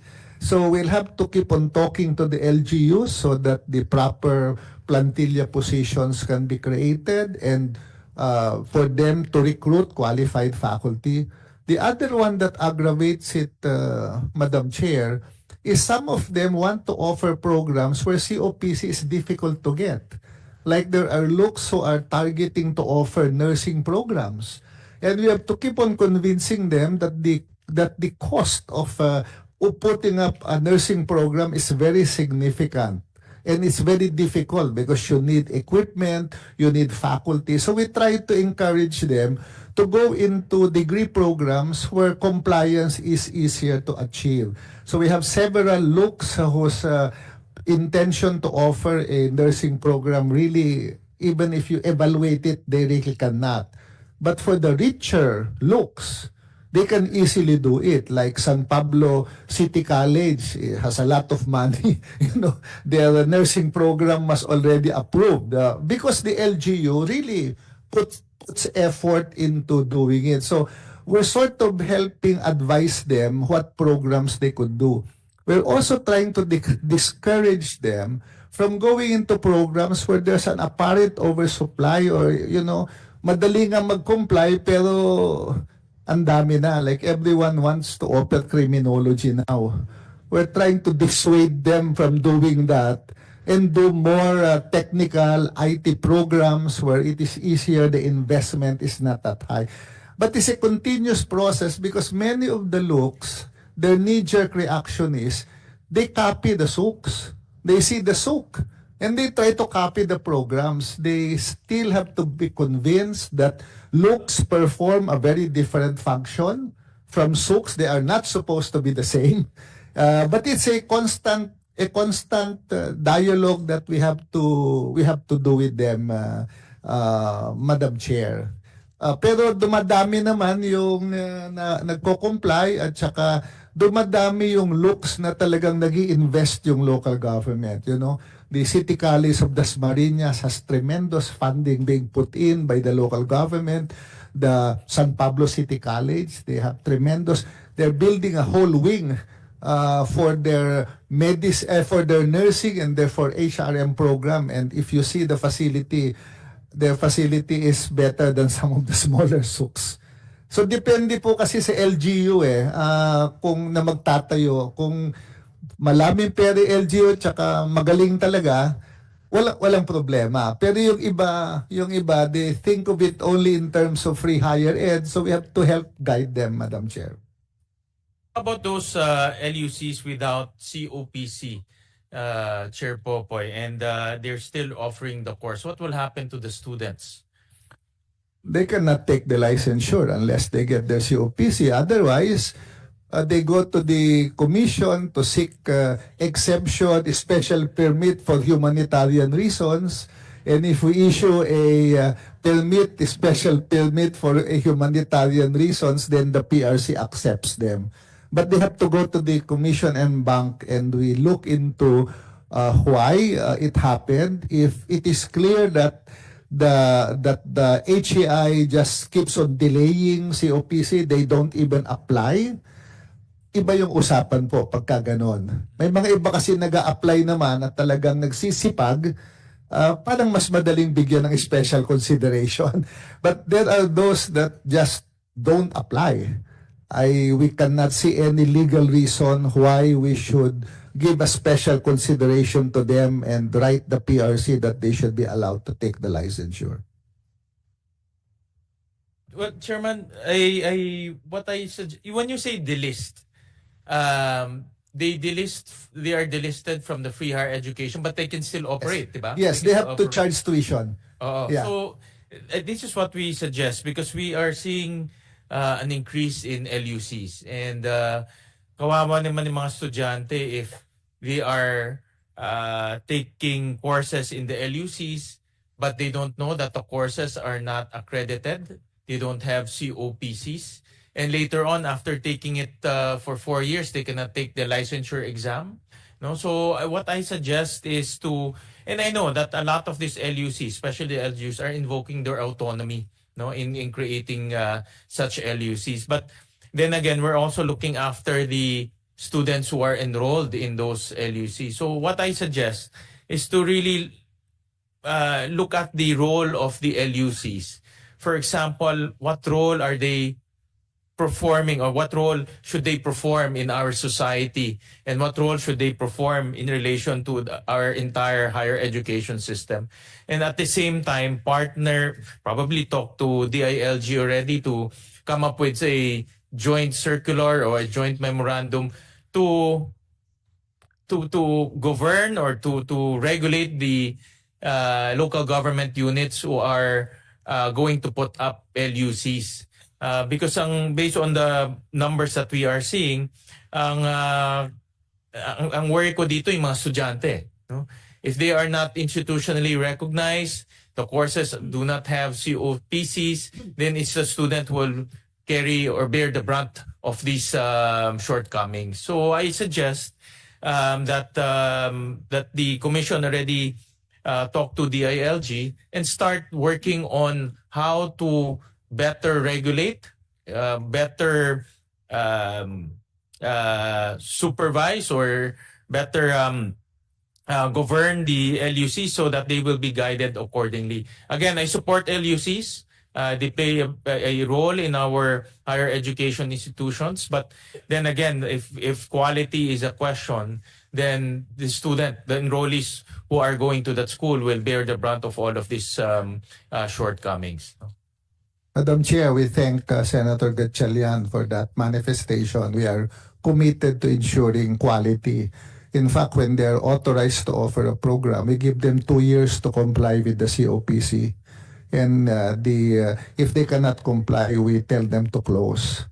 We've done that even for private schools. I think it came out in the media previously, where a private school in Caloocan was defiant, refused to close the programs, and said only the President of the Philippines can close their degree programs. We worked with the city government of Caloocan to put banners there telling everyone that they are not qualified and the students should not enroll. So that is an example where working with local governments for quality is secured.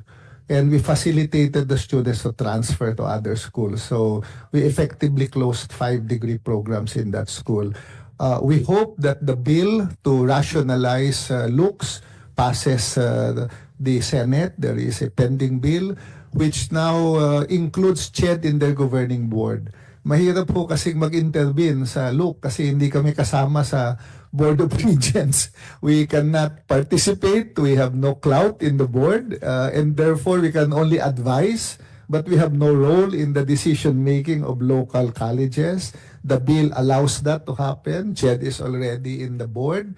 And it will be the equivalent of RA 8292, which rationalizes the governance of SUCs.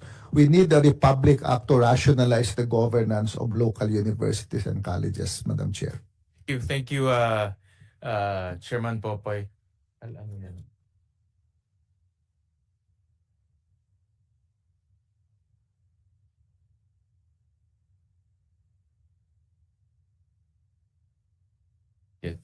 Chair Popoy, I have another observation, no? And this is in relation to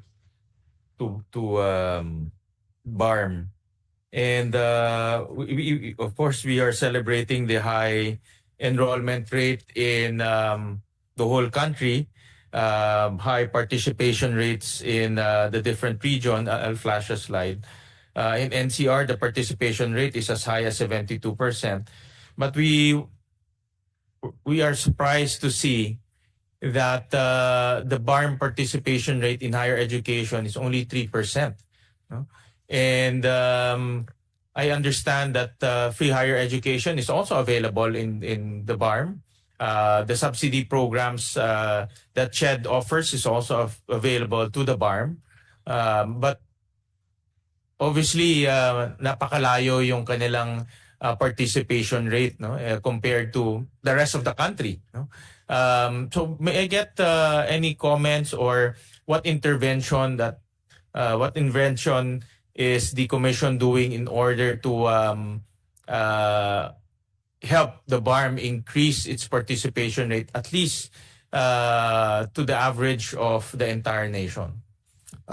Madam Chair, in the BARM law, CHED loses jurisdiction over all private universities in the whole BARM area. So we cannot get data. We also cannot enforce standards. We cannot enforce quality assurance requirements because they're under the jurisdiction of the BARM Ministry of Basic, Higher, and Technical Education. So we have no legal basis to intervene. What we have been doing is to help the BARM develop its technical capacity so that they can enforce standards. So with the past 3 or 4 years, we have been training the BARM personnel on how to assess quality assurance, how to monitor. But at the end of the day, we cannot do it. The BARM ministry has to do it. So we have no answer on. It's difficult even to get data because we cannot require the schools there to submit data. The jurisdiction of CHED is limited now to the state universities and colleges, of which some of the campuses are in the BARM, because the law says the governance of these SUCs remains in their charter, and their charter has a board of regents which CHED chairs. And we have included the representative of the BARM in the Board of Regents of these schools. So we have a handle on how to intervene. But for the schools there, Madam Chair, we have not found the formula on how to really even get data from them, Madam Chair. But Chairman, di ba ang BARM and national government, they have a relationship, this intergovernmental mechanism to address this type of issues, and also a way for national government to intervene to help them in extreme cases like this. And in this example, obviously obviously something's wrong, no? I understand that meron din silang free higher education. Tama ba, Chair Popoy? They're also entitled to free higher education, to TES, to tulong-dulong. All of those programs are available to them. So, bakit nagkaganon despite all of those subsidy programs, participation rate remains very low? It's a little tricky, Madam Chair, because the ones who can get TES or tulong-dunong are the degree programs that have been quality assured by the Commission. When the quality assurance was transferred to BARM, we have no basis to determine the quality of the programs. Ang nakakakuha ng test doon are those who were quality assured by CHED before the BARM law was implemented. So they still get subsidy from government, yung continuing test grantees. But for the schools that were not evaluated by CHED and are now being evaluated by BARM, there is a gray area on whether we can give them funding because baka makowa audit kami ng katabi ko dito na hindi namin ma-assure yung quality. That's why our intervention is to help the BARM develop capacity for quality assurance. Ngayon, pag na-quality assure na nila lahat yan, mas madali ng pag-usapan in recognizing systems so that the benefits of tulong-dunong and test can also be given to the students. That is the area now that we're trying to work at. We are in continued discussion with the BARM. But their preferred intervention by CHED is really capacity building. Yun po ang hiningi nila sa amin because they're autonomous. We're providing technical assistance in quality assurance mechanisms for the schools that are under their jurisdiction. Pero Chairman, in other words, CHED National is totally hands-off when it comes to regulation, supervision of private schools, but SUCs still fall under CHED. But can't we mobilize the SUCs and come up with some studies on research on how to increase the participation rate in the BARM? Because at the end of the day, mga estudyante rin ng BARM or mga bata rin ng BARM ang gusto natin paaralin, no? But we want to encourage them to go to school. No? Can we tap the SUCs to do that mobilization? And at the same time, what I suggest, no, is to continue to engage with BARM and also look at this issue, no? And I want to put this on record and on the table so that we will recognize this very serious issue in terms of participation rates of students. So, kasi maganda na yung takbo ng buong bansa. It's only this region that we need to pay special attention. No? And despite the separated mandates, I feel that national government should still look at this problem and recommend how to solve this issue of participation rates. No? Madam Chair, we have funded several projects where higher education institutions assist the BARM based on their needs. It always depends on what they ask for. So several HEIs are helping the BARM in various capacities. In fact, UP has a project with the BARM now, and maybe President Gigil can talk about it. I don't know the details. But we try to help, but it has to be requested by the BARM. Part of autonomy is really on the part of the national government to let them decide and say, and we are ready to assist anytime. But we wouldn't want to be telling them what to do because that's part of the concept of autonomy and self-determination. But whatever they request, we respond as a commission, including giving grants to universities that will assist the BARM. We've done that in the past years, Madam Chair. Well, with your indulgence, we have talked about this in EDCOM, and we will use the EDCOM to bridge between the BARM officials and also CHED and look at this problem. We'll invite you on a separate note to look at this issue particularly. We feel that from a national perspective, lahat ng region should benefit from free higher education and also from the subsidies that we are giving the different regions. So on a different date, we'll put together the CHED, the BARM, and look at this problem. Thank you, Madam. Let me make an intervention on that, no? Chair Popoy, I have a different interpretation of your relationship with BARM, and so does well, at least our executive director that I coordinated with, and we all work together. Kasi Section 16 of the BARM law states that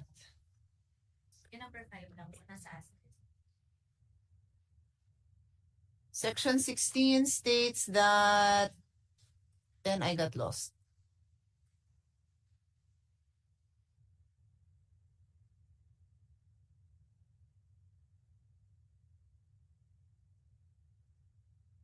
Yeah. It states that integrated system of quality education. It shall be a top priority of the Bangsamoro government to establish, maintain, and support a complete and integrated system of quality education, which shall be a subsystem of the national education system. So I don't know. I don't even know how to interpret that other than to say that that's under your jurisdiction. And I think we've had similar discussions with the new Secretary of DepEd so that they will also be more proactive. So I need to give the floor to Senator Joel, but I don't know how you interpret that.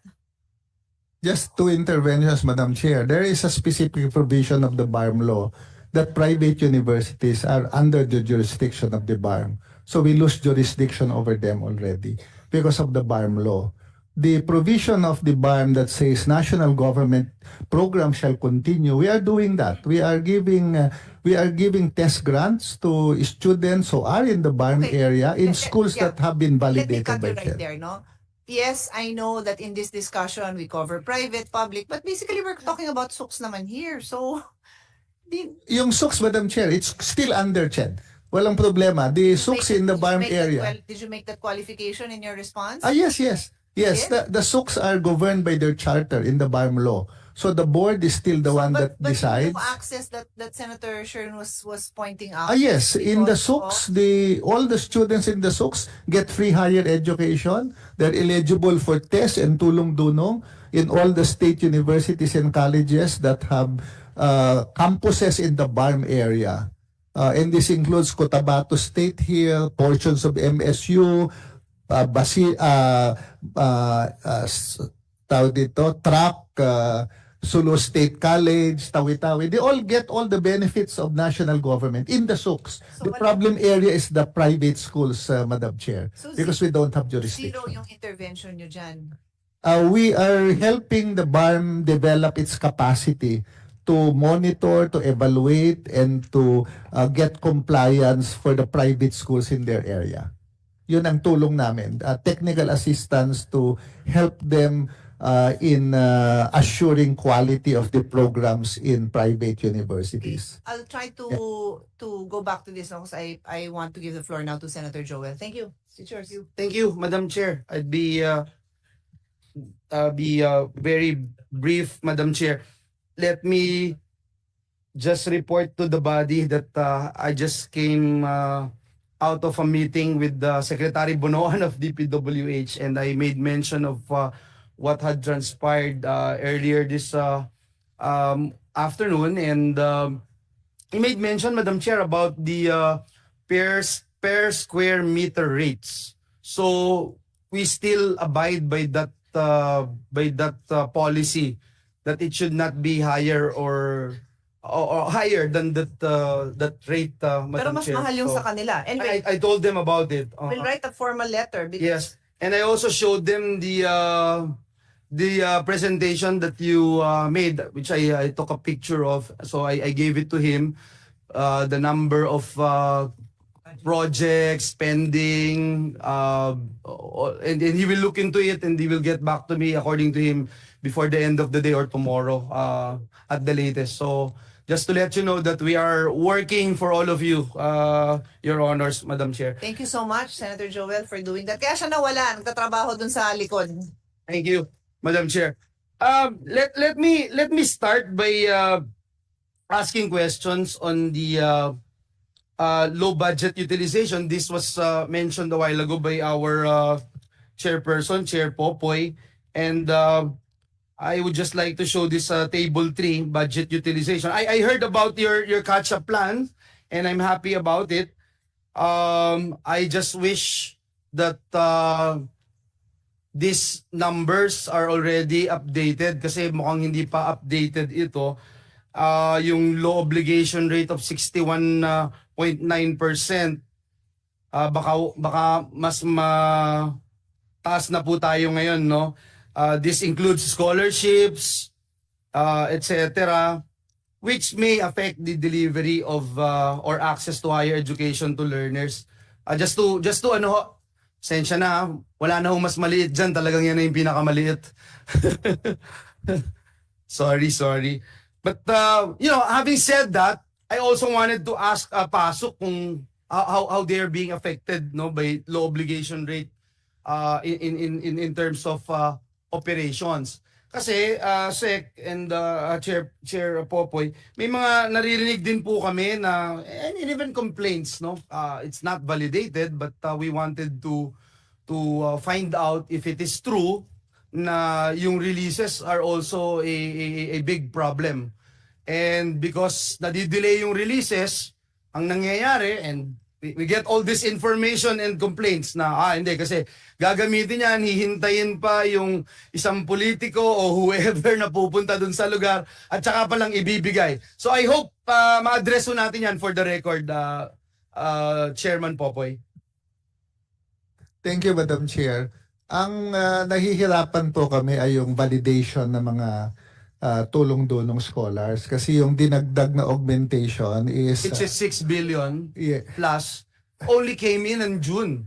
Is that correct? yes. June of this year. Yes. June of this year, Madam Kaya Chair, yung 6 billion. ang inuna po at saka nagbayad pa po kami nung private schools in no suk no look kasi may 2 years na nagrereklamo sila na hindi sila nabigyan dahil budget cut.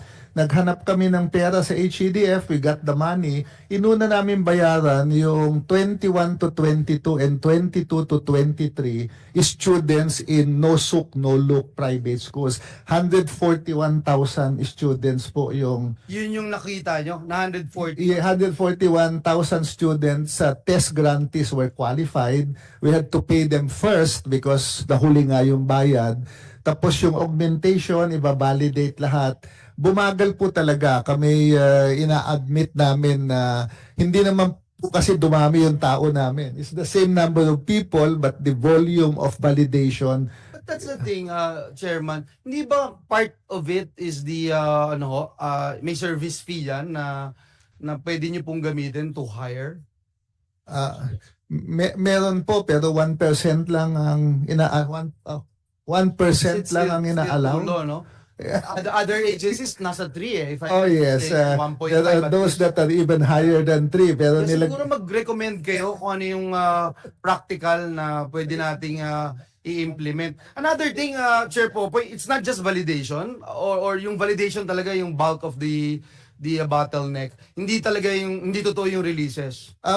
Magkadugtong ho kasi yung validation tsaka releases. Yes, Kailangan ma-validate bago namin mahingi yung pera. So pag gumalaw yung validation, yung pag-request namin ng SARO tsaka NCA gagalaw din. Pag hindi pa na-release ka agad, huli kami by more than 1 semester. Dati 1 semester lang kami dulo. Lagpas 1 semester na po ang huli namin. With this, in all of these challenges that we are facing now, how do you address these issues? Anong catch-up plan natin? Definitely, may madidelay. We hope there is less augmentation for tulong-tulong. But if the augmentation comes, we have simplified some of the processes. For example, nahihirapan po dati yung mga universities mag-liquidate. Kasi yung fee nila to manage the program, they have to liquidate. And many of them cannot liquidate it. So, with the guidance of the Commission on Audit, ang ginawa namin, yung pumupuntang pera sa kanila, hindi nila liquidate. It's a management fee that they would now use for free higher ed. So that simplifies it. Mawawala ho yung napakaraming hindi makaliquidate na private schools in particular. So that will allow, kasi bago po kami mag-release ng additional na money, kailangan nakaliquidate sila eh. So pag gumalaw, kahit na validated na yung mga kwan, kahit nandyan na yung pera, we cannot release the money because it will come out in our COA observation. So by taking out the liquidation, it hastens the release. We continue to simplify the process, and we continue to do never-ending workshops in the regions with our schools so that they will understand the system better. Thank you. So, Pasok, it's the same, no? That's the same situation, how it affects your operations? Yes, Mr. Chair, I defer to Ched. Yeah. Okay. Let me go to the TES subsidy. Let me show you a table here. Under the UOCTEA, the TES is given to qualified students in public and private institutions to provide support for the cost of tertiary education. Of course, the law provides that the prioritization of students shall be in the following order. Of course, does not apply as well in cities and municipalities with no existing SUC or LUC campus. Students in households included in the listahan 2.0 rank according to per capita household income. Students not part of listahan 2.0 rank according to per capita household income based on proof of income submitted. Now, this data shows that many potential TES recipients were coming from 4-piece beneficiaries. For instance, in 2021, out of the 501,704 4-piece senior high school graduates, only 495 received TES. So, given this significant, pakita natin yung kabilang data, yung table 7. Yan yung pinakita sa atin na problema, no? So given the significant decline in the share of TES grantees from poorest families, 4-piece and listahan, from 74% in 2018 to 31% in 2022. Sige, pakita mo ulit yung table 6. May we know what measures the commission is taking to ensure that TES prioritizes learners from low-income families, especially po those from 4-piece beneficiary households?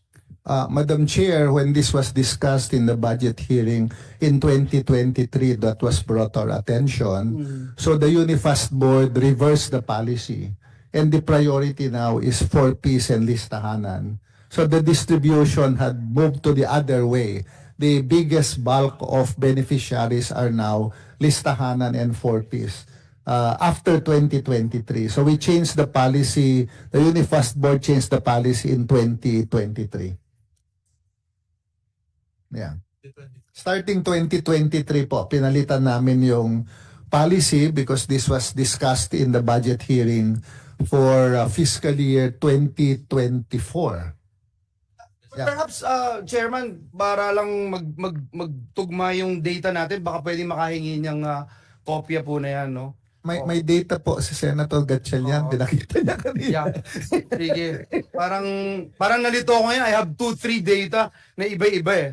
But anyway, no, another thing that I'd like to raise is the, of course, kanina, I'd like to thank, of course, Ched and Pasok for, especially our colleagues here, Senator Pia, Senator Win, for supporting yung Doktor para sa Bayan funding, kasi madali magpasa ng batas. Ang mahirap yung pagtutok sa paghahanap ng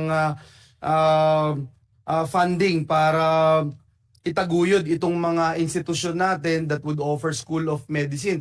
And just to report, from about 7 or 8 SUCs, when we started in 7 regions, now it's 22 pending pa yung 6, so it's about 28 na Madam this Chair, year. 23 na po. 23 na, yeah. 23, and then there's pending 6 o pending 5. So para magiging 28 yan by the end of the year.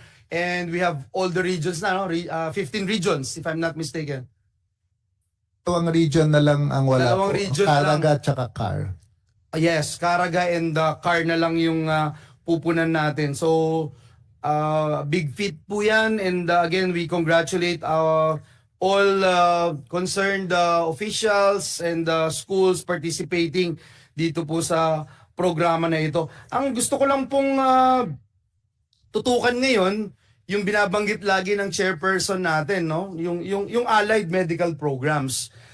So ang question ko is, na-assess na po ba natin, ano ba yung latest assessment natin that we have conducted, perhaps with our evaluation of our current enrollees of allied medical programs in specializations that need improvement in terms of ratio? Baka pwedeng marinig po sa ngayon kung nagawa na rin po ng CHED yung I remember we were talking before yung tracer studies of graduates of allied medical programs to determine whether they are working in the field of healthcare, meron ba tayong mismatch, etc. Sir? Thank you, Madam Chair. This was extensively discussed with the President through the Private Sector Advisory Council on Health. And 5 allied health programs have been identified where the supply and demand is going to be very challenging in the next 5 years. Out of the 5, 4, the estimated supply and demand gap will really be problematic in 3 to 5 years' time. And these are physical therapy, pharmacy, medtech, and I think occupational therapy. So since it's 3 to 5, what we're doing now is to have a roadmap on how to address it. But there is one program that is in a crisis situation now on supply and demand, and this is radiologic technology, yung RadTech. In our discussion with DOH and the hospitals, the estimated supply and demand gap is really huge as far as RadTech is concerned, because as we bring health to the people, we use more technology, we have vans that have X-ray capability to go to the barrio, all of that needs a RadTech to run the program. So that is the one that we're going to present to the President in November, the interventions that need to be done, just like what we did with nursing for RadTech. And for the other 4 programs, what we will do are interventions so that 3 to 5 years from now, the crisis will not be as bad. Pero yung RadTech ho ang talagang problema na sa ngayon. Alam mo, Chair Popoy, baka hindi na natin hintayin yung 3 to 5 years. Yung PT lang ang hirap po at yung OT. Ako'y kagagaling ko lang sa surgery at maraming salamat muli sa PGH dahil sila yung nag-MRI sa akin. Nandun pa si President Gigi nung in-MRI po ako. Kakatapos na ng operasyon ko.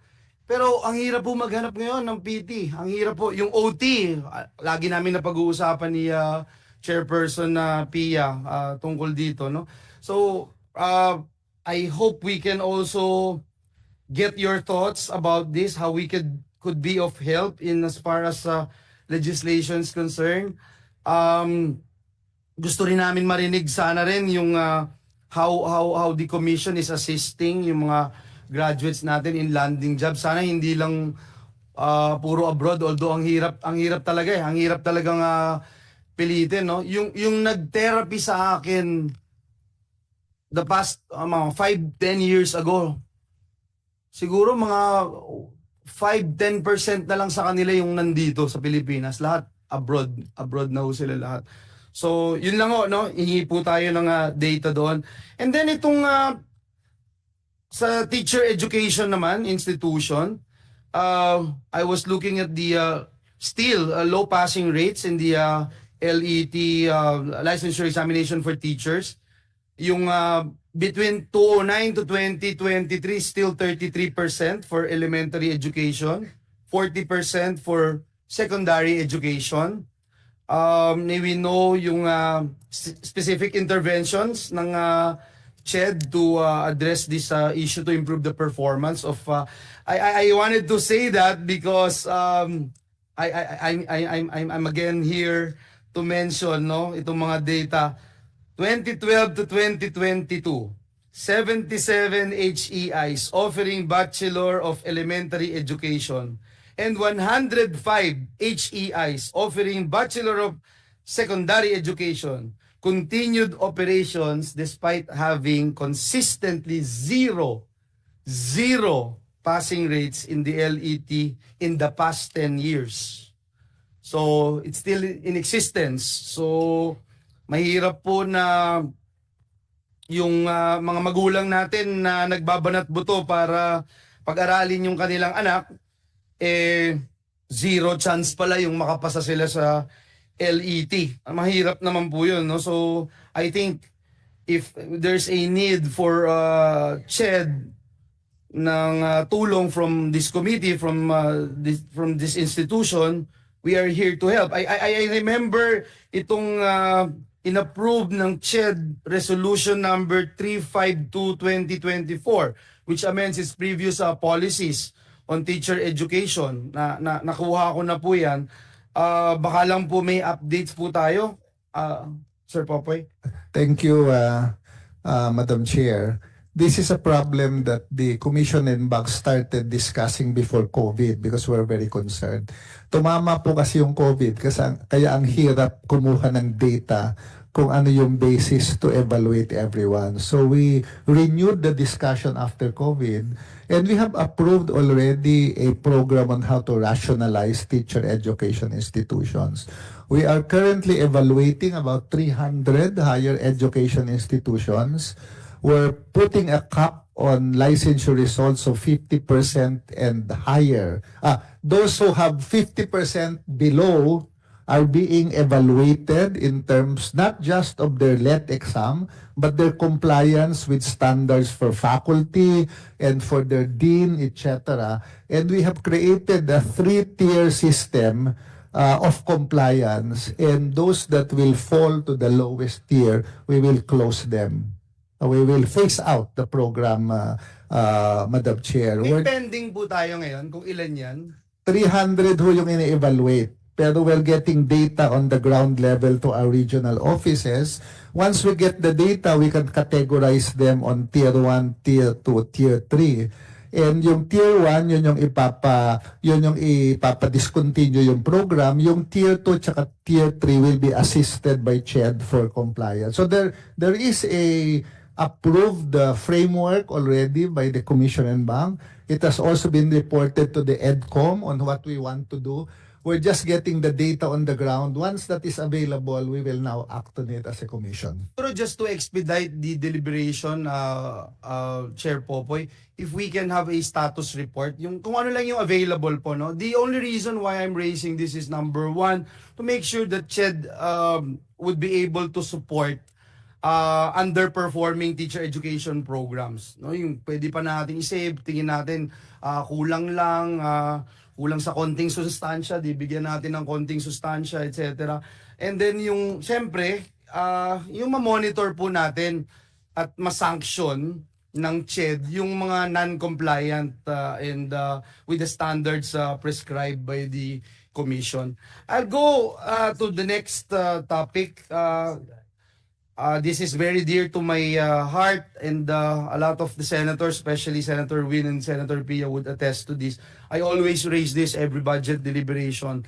Yung manpower complement.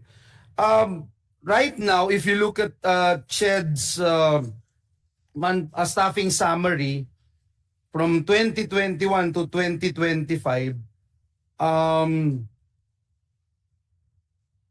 example, right now, 172 out of 689 permanent positions unfilled po. In fact, in the entire government bureaucracy, 1 out of 10 unfilled in the entire government bureaucracy. About 24% po yung vacancy rate sa CHED. So we wanted to find out, again, what steps are you taking to address this high number of unfilled positions? And paano po ba nagkakaroon ng impact ito sa operations ng service delivery natin in 2025. Another question that I'd like to raise is yung reasons behind the consistent, and if you look at the numbers, the figures, 24% po vacancy rate ng CHED's permanent positions. Baka naman po merong kayong mga bottlenecks and challenges na I experienced this when I was in TESDA. Yung salary grade nung nag-iisa naming item for our legal services, nag-iisa sa buong ahensya ng TESDA before, wala akong mag-a-apply dahil pang nagtitinda ng pitche-pitche yung salary grade. And so we have to ask the DBM about it. So this has been my advocacy. So kung meron po, we would also like to know, Chair Popoy. Thank you, Madam Chair. We are prioritizing filling up the higher positions because once there is retirement, they transfer, we try to fill up the higher positions as fast as possible kasi doon madaming takers. Pag na-fill up yung higher position, nagkakaroon na ng vacancy sa lower position. And we are particularly challenged in items like accountants, IT, kasi talagang wala pong takers. Wala kaming IT people in CHED because the items, kahit binuksan mo, walang nag-a-apply. Also for the very low admin positions, a lot of the employees would rather be contract of service because merong dagdag na 20% doon sa kanilang kikitain pag contract of service nila. Ayaw nilang maging permanent kasi lalo na yung mga bata, yung mga kagagraduate pa lang sa university, they would rather do contract of service because they're more concerned with getting a higher salary than staying in government for very long. Wala pa sa isip nila yung permanency. So ang una nilang kukunin yung contract of service muna, lalo na yung mga PTS na medyo mataas. Yun ang kukunin nilang mga item. So yung mga babababa, mahina ang takers doon. Yun po ang challenging sa CHED.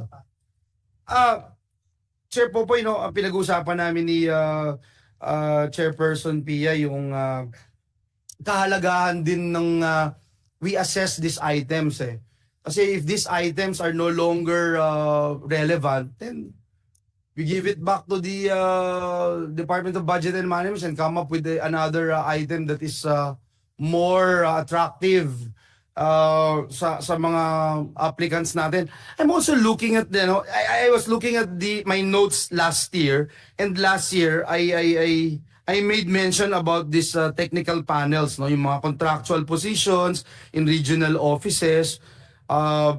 Kung natatandaan po ninyo, yung naging sagot sa akin ng CHED, many of the contractual positions in regional offices are technical positions for them to execute the additional mandates given to them under various laws, yung processing of scholarships, etc., etc. Now, you look at the reconstitution of technical panels. Since last year, only 15 additional technical panels have been formed by CHED, leaving 63 still pending. So maybe know the reason for the continued delay in the reconstitution, Your Honors. Thank you, Madam Chair. We've reconstituted a lot. May I ask, OPSD is missing. Where is OPSD? They have a list of the we filled up a lot of new technical panels. I just want to have the exact number. While we're waiting for that, I go to the job orders and the contract of service. It's been my advocacy ever since to look into this. We're pushing ending ENDO for the past so many years. In fact, we passed it here in the Senate only to be vetoed by the President. And this representation who fought for it for more than 2 years in plenary debates. Na-surprise lang ako, sa ticker ko lang nalaman na binito na. Sa ticker lang ng ABS-CBN. Right now, ang contract of service sa Pilipinas is about 830,000. Can you imagine that? And yet, we are pushing to end ENDO in the private sector. How can we ask the private sector to to do it when the government is the number one violator of this endo scheme. In the CHED alone, we have 730 job orders and contract of service. In SUCs, as of June 30, 2024, there are 46,799 job orders and contract of service workers. So, I just wanted to bring that up dahil, well, if we are moving towards another kind of modality of work, yung binabanggit nyo, Chair Popoy, na yung iba ayaw talaga ng item, especially, iba talaga ngayon yung mga batang work sa part ng ating workforce, no? So, siguro tingnan din natin how we can accommodate and how we can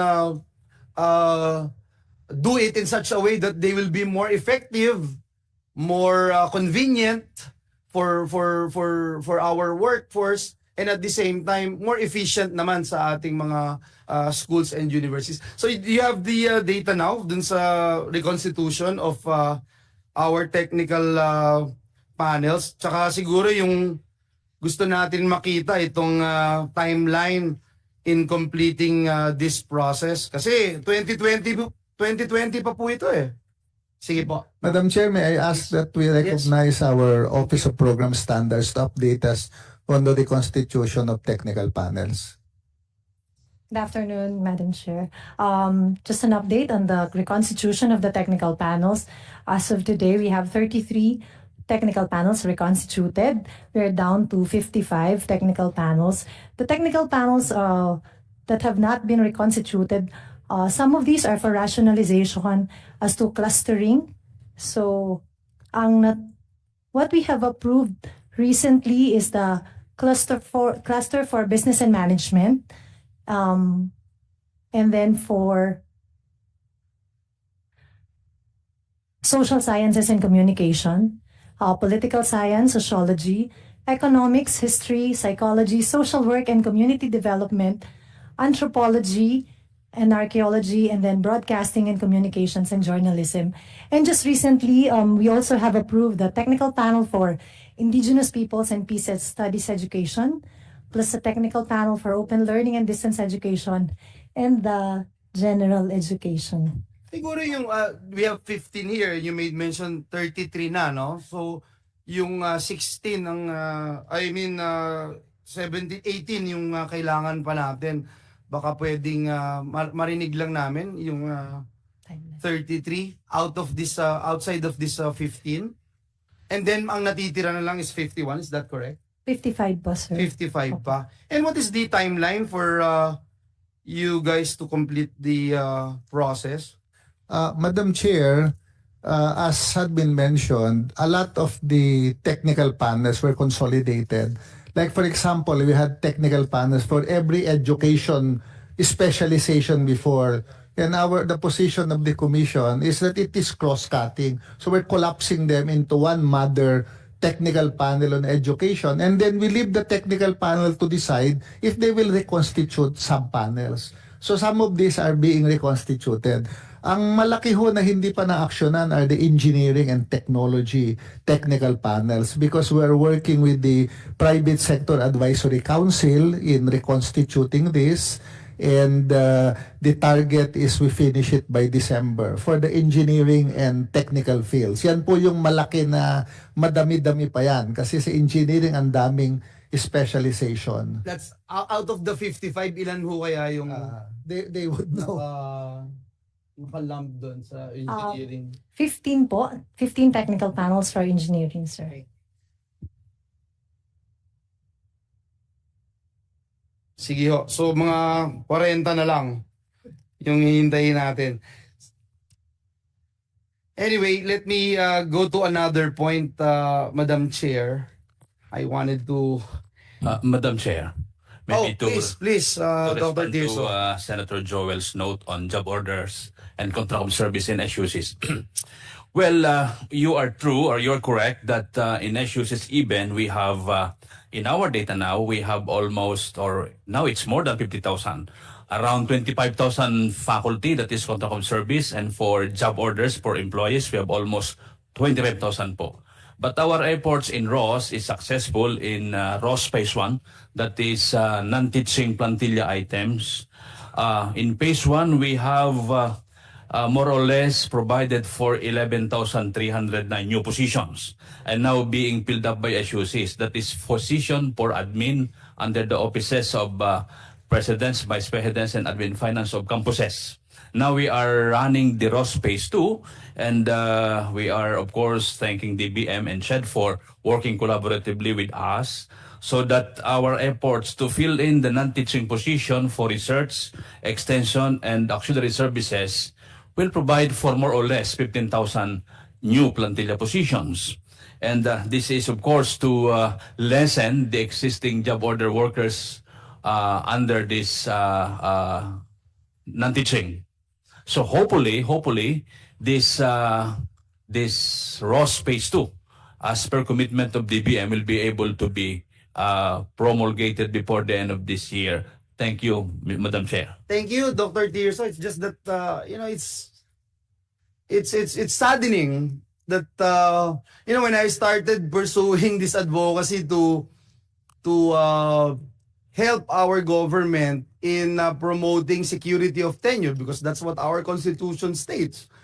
Parang wala na akong pag-asa. Nagsimula ako parang less than 500,000, ngayon 830,000. Nagsimula ako kanina as of June 30 sa SUCs ng 46,000. Ngayon, in a few minutes later, 50,000 na. So parang wala na akong pag-asa. Palaki na ng palaki, no? I hope we do something about it. Hope springs eternal, and every year I will continue to push for this initiative in filling up unfilled positions, and at the same time promote the Security of Tenure Act. Anyway, Madam Chair, let me go to another topic, yung maritime education, Chair Popoy. I'm one of the principal authors of the Magna Carta of Filipino Seafarers, and believe me, hindi naman ho sa nagtataas ng bangko, nasa 80% siguro nung batas ay bill po natin. Pero marami po akong reservation wag na lang natin pag-usapan yung bond, kasi yung bond medyo masakit ho talaga, matagal ho akong hindi nakatulog doon. Pero ito pong, for example, itong part ng RA, no, na 12021, yung section 75 of the law, yung jurisdiction over maritime education. Nakalagay dito, Marina shall have jurisdiction over maritime education in consultation with SHED. I'm actually against this. The records will bail me out. But tayo ng events. So ito ho, with consultation na lang, in consultation with SHED. Ngayon, batas na po ito. May we know, has there been any initial discussion between the Commission on Higher Education and the Marina in the supervision of maritime higher education institutions and the shipboard training of our cadets? By the way, Chair Popoy, kayo ba nag-recommend nito na gano'n? Gusto ko lang marinig for the record. Madam Chair, we have officially opposed that provision of the bill, but it has been signed into law, so we have to respect the decision that it's a Republic Act, no? Of course, we will wait for the IRR, but we have told Marina we are ready to transfer all records and documents to them immediately, because we don't have jurisdiction anymore. So we respect the decision. We might not agree with it. It's not our idea, but our executive director sits on the technical panel, and that technical panel will also be reconstituted, because the technical panel is supposed to report to SHED on maritime education. Since SHED is not the body anymore, then the technical panel will also cease to exist. So our executive director has informed the executive director of Marina that we're ready to transfer all documents to them. So yun po ang aming position. Sakit pa rin. Anyway, I hope that because it's already a law, and I was sharing with our colleagues here, 3 beses ho itong bicameral conference. Naging 3 beses, no? Back and forth, and first time that ever happened in the history of this institution. Maybe know how many maritime programs, whether BS Marine Transportation or BS Marine Engineering, have been phased out or are undergoing review, Your Honor? Upon the advice of the technical panel, we closed 15 degree programs. There are only 83 higher education institutions with a maritime program. That is our compliance report to EMSA. We are happy, of course, that we were able to get compliance. We did our job as far as we're concerned. So our commitment to EMSA is all the 83 will be reevaluated and reviewed jointly by CHED and Marina. Because of the new law, we also don't know how the review will take place. So we will wait for things to unfold. We cannot take the lead in the review, and we will just wait for how it will be done. Of course, we will support the review. So ilan na ba na-review sa 83? Ilan na na-review? Yeah, so I was told by our executive director that out of 83 HEIs, only half have been reviewed. And our commitment to EMSA is the review will be finished in 3 years' time. The President has instructed that it be finished in 2 years' time. So this is already the 2nd year of compliance. So kalahati pa lang po dun sa 83 ang nare-review na schools. Our commitment to EMSA is the whole re-evaluation will be finished in 3 years. The 3 years is next year.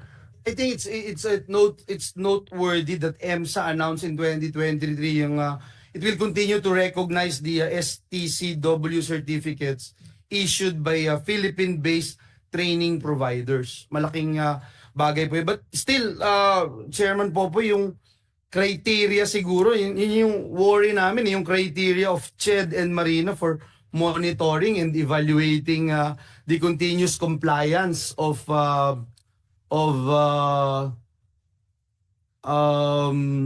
maritime higher education institutions with international standards. I think that would be the most challenging task. By the way, how many CHED's personnel at the central and regional level will be assigned now to undertake this function? Wala naman po kaming staff na yan lang ang ginagawa. This is add-on to what is being done by the Office of Program Standards. So we'll just give them other jobs to do. But there is no affected, quote-unquote, affected personnel for this. Yun lang po, yung timeline kasi the timelines will be affected, Madam Chair. Thank you, Chairman Popoy. I just hope that we'll be able to help out, no? Although ang hirap even the constitutionality of the bond, I think that's more controversial, I would say. But again, we are here to help. Nandiyan na yung batas, and para sa akin naman, mas marami pa ring advantage than disadvantages. Kaya I still voted for it, supported the law. I just hope that we'll be ready when the time comes na i-require ulit tayo ng something na ang hirap. Yung expertise nasa inyo eh. Yung pag-implement ng standards nasa inyo eh. So, I still don't get it. Pero, ayun na yun eh. Siguro yung last point ko na lang, itong ako kasi nag-defend din the sponsor nitong expanded tertiary education and equivalency accreditation program. May we know what are the plans of CHED in ensuring that the ETIAP will be made more widely accessible to more prospective learners, particularly po in increasing enrollees as well as the number of public and private institutions offering the program. If you recall, ngayon ho kasi we have about how many HEIs? 472. Is that correct? Potential. Yun ang potential.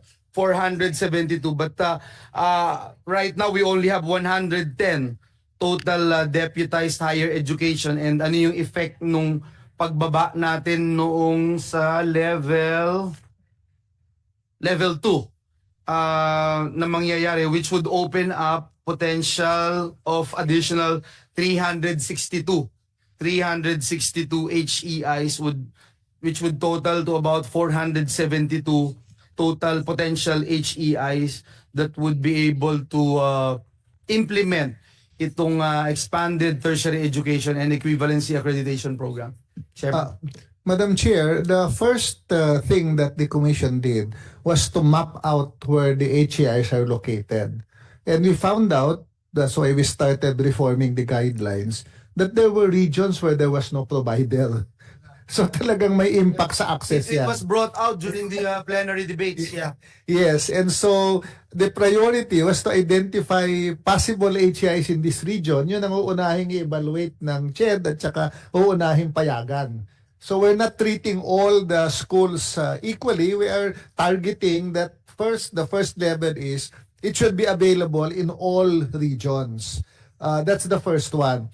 The second one is some of the standards being used, especially levels, we found it a little bit unreasonable. Kasi gumaling na yung ating SUKS tsaka yung private HEI since the law was passed.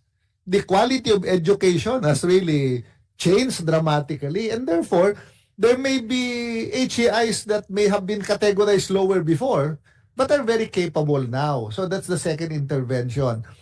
The third, and we thank Senator Villanueva for incorporating that in the bill, is we now want to pair it with open distance learning and micro-credentials. Kasi ang tingin sa ETIAP noon, formal school system pa din yung framework niya.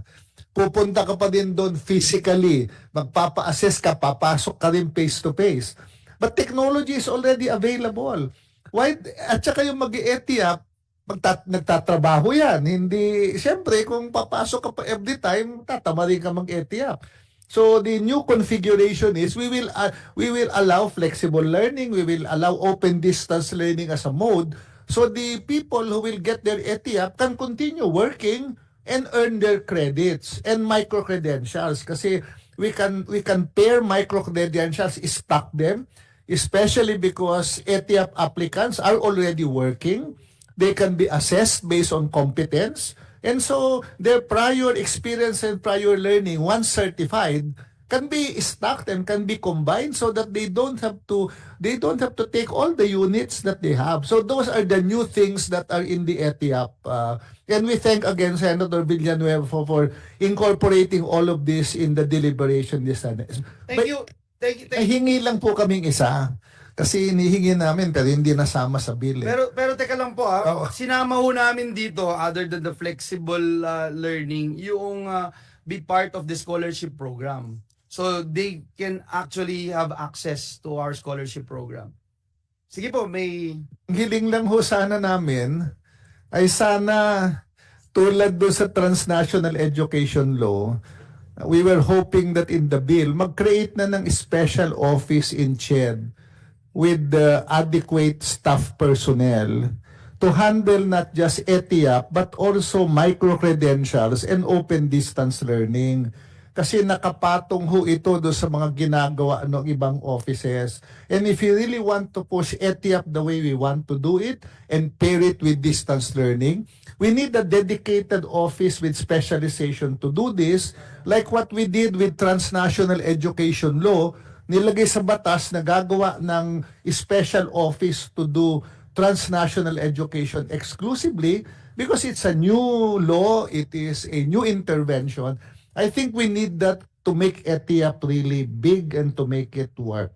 Actually, we talk about it with the minority leader, and dahil hindi lang po yung sa ETIAP, meron pang ibang i-lump into one. Baka pwedeng trabahuhin natin na Chair Popoy, no? Ang isa lang ho na gusto ko rin i-point out yung matagal na nasa hiatus yung mga postgrad ETIA programs. So hopefully we can look into it, and with the opening and the accessibility of our kababayans to scholarship programs of the government, mas lalago at mas dadami yung average na 3,000 graduates a year. Thank you. Thank you, Madam Chair. Maliit eh. We need to make it big. Madam Chair, we already have a model with the enhanced master's program sa nursing, where we credit if a nurse has experience in the hospital, that can be converted into credits in the master's program. Ganon din yung same concept ng ETIAP. Kung yung mga magma-masters ay meron ng experience and that can be credited, that can be used to reduce significantly.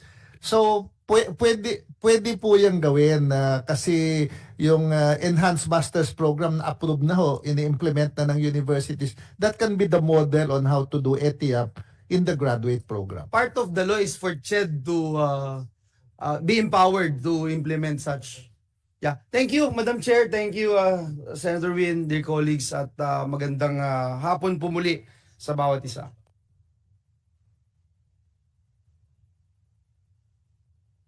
Thank you. We're going to wrap this up, no? But I just a very few quick comments. Just going back to the setup. No, I need that also. Sorry. Going back to the Bangsamoro government. In the same section 16 is exactly where Chairman Popoy refers to the statement, and I'll just read it. No, the provision: the Bangsamoro government shall supervise and regulate private schools, including sectarian and non-sectarian. So I'm assuming that's the basis of the position you're taking. But I humbly submit that the whole section starts with top priority of the Bangsamoro government is to establish, maintain, and support a complete and integrated system of quality education, which shall be a subsystem of the national education system. So this representation submits, and for the record, gumaganon itong katabi ko, na itong supervision and regulation ng Bangsamoro government is still part of the subsystem. I don't want to have a debate. I don't want to have a discussion. I'm just asking you to discuss it with your legal, but I mean, if you want to make it work, do whatever you have to do to implement this in the most proactive way that we can share the learnings. We're learning. There are mistakes. Di pa tayo mag-share. Ang hirap, di ba? So anyway, there's no time for comments. I know you're not trying to share, but trying to give you the legal basis to pursue this more aggressively. The next comment I want to make is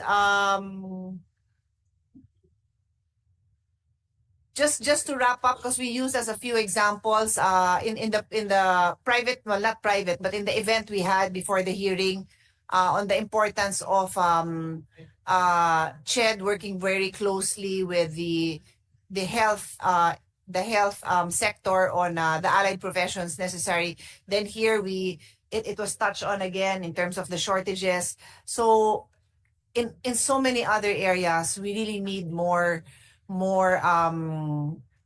input and more support from the different industries, the different sectors, to really help us to address these gaps. Because for us to be able to, and I'm putting on my cap as a sustainable advocate, but for us to achieve our SDG goals for 2030, we just really have to work with all these sectors.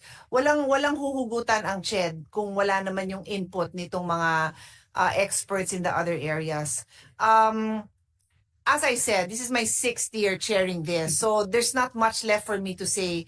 What's most effective for me is to work with of course, with PASOK, with CHED, UP directly, because the next phase is the committee report that we'll submit. So normally, a few senators will submit their direct amendments to the budget. SUCs, you have your wish list. Work with CHED. With PASOK, we are humanly incapable naman of processing all those requests, but with the help of PASOK, we're able to prioritize this representations advocacy, because it's meant to be multi-year, is really the the dorms, because that's one intervention that we hope would really be able to help the students in need. And with the intervention of Senator Joel, we're hoping that perhaps we can find a solution to this problem with DPWH, but the easiest solution really is to just give it back to you. I think that's the direction that I will be recommending. As committed, and I'm just gonna end on this note, if in 2024 we had an all-time increase in the budget, thanks to our former colleague, Senator Angara, who supported our amendments, it is our goal that it's actually the first and last budget of Senator Grace, right? And or no, 3 more years. Or three, ano ba? Ano? Last. Last. Oh, first and last. So we will make it our rallying cry for her, to her in her first and last budget. Gawin pa nating mas mataas pa ang budget ng higher education. Madam Chair, if I may, and the Bible says, give honor to whom honor is due. And that is why the chairperson of EDCOM 2 is here. This representation is here as well to support our chairperson. You have done a fantastic job, Madam Chair, in ensuring that in the past 10 years, and the records will bail me out, we have more than tripled the budget of our state colleges and universities. Because of you, Madam Chair. So congratulations. Actually, to clarify, the goal is to triple it this year. kasi after I showed you the notes, I actually did the numbers, and we with a few billion additional, we will triple it from 2015. So that's a good round number to be proud of, di ba? So maghanap na kayo ng mga 10 billion kung saan natin lalagay. But 10 billion isn't even a lot. Sana nga more pa. Sana nga more pa ang malagay natin. So there's much more to say. By suspending this hearing, I am in no way resolving a lot of the issues that you have brought to our attention. The discussions will continue. It is my hope for those new to these budget hearings that issues are resolved before the plenary. That way, you don't have to be worried pagdating pa sa plenary kung anong solution. Hopefully between now and then, which is more than a month, we can still find solutions. So on that note, with no more questions at present, the budget of CHED, SUCs, and UP are deemed submitted to plenary, subject to our discussion, the submission of documents. Thank you. Hearing is suspended.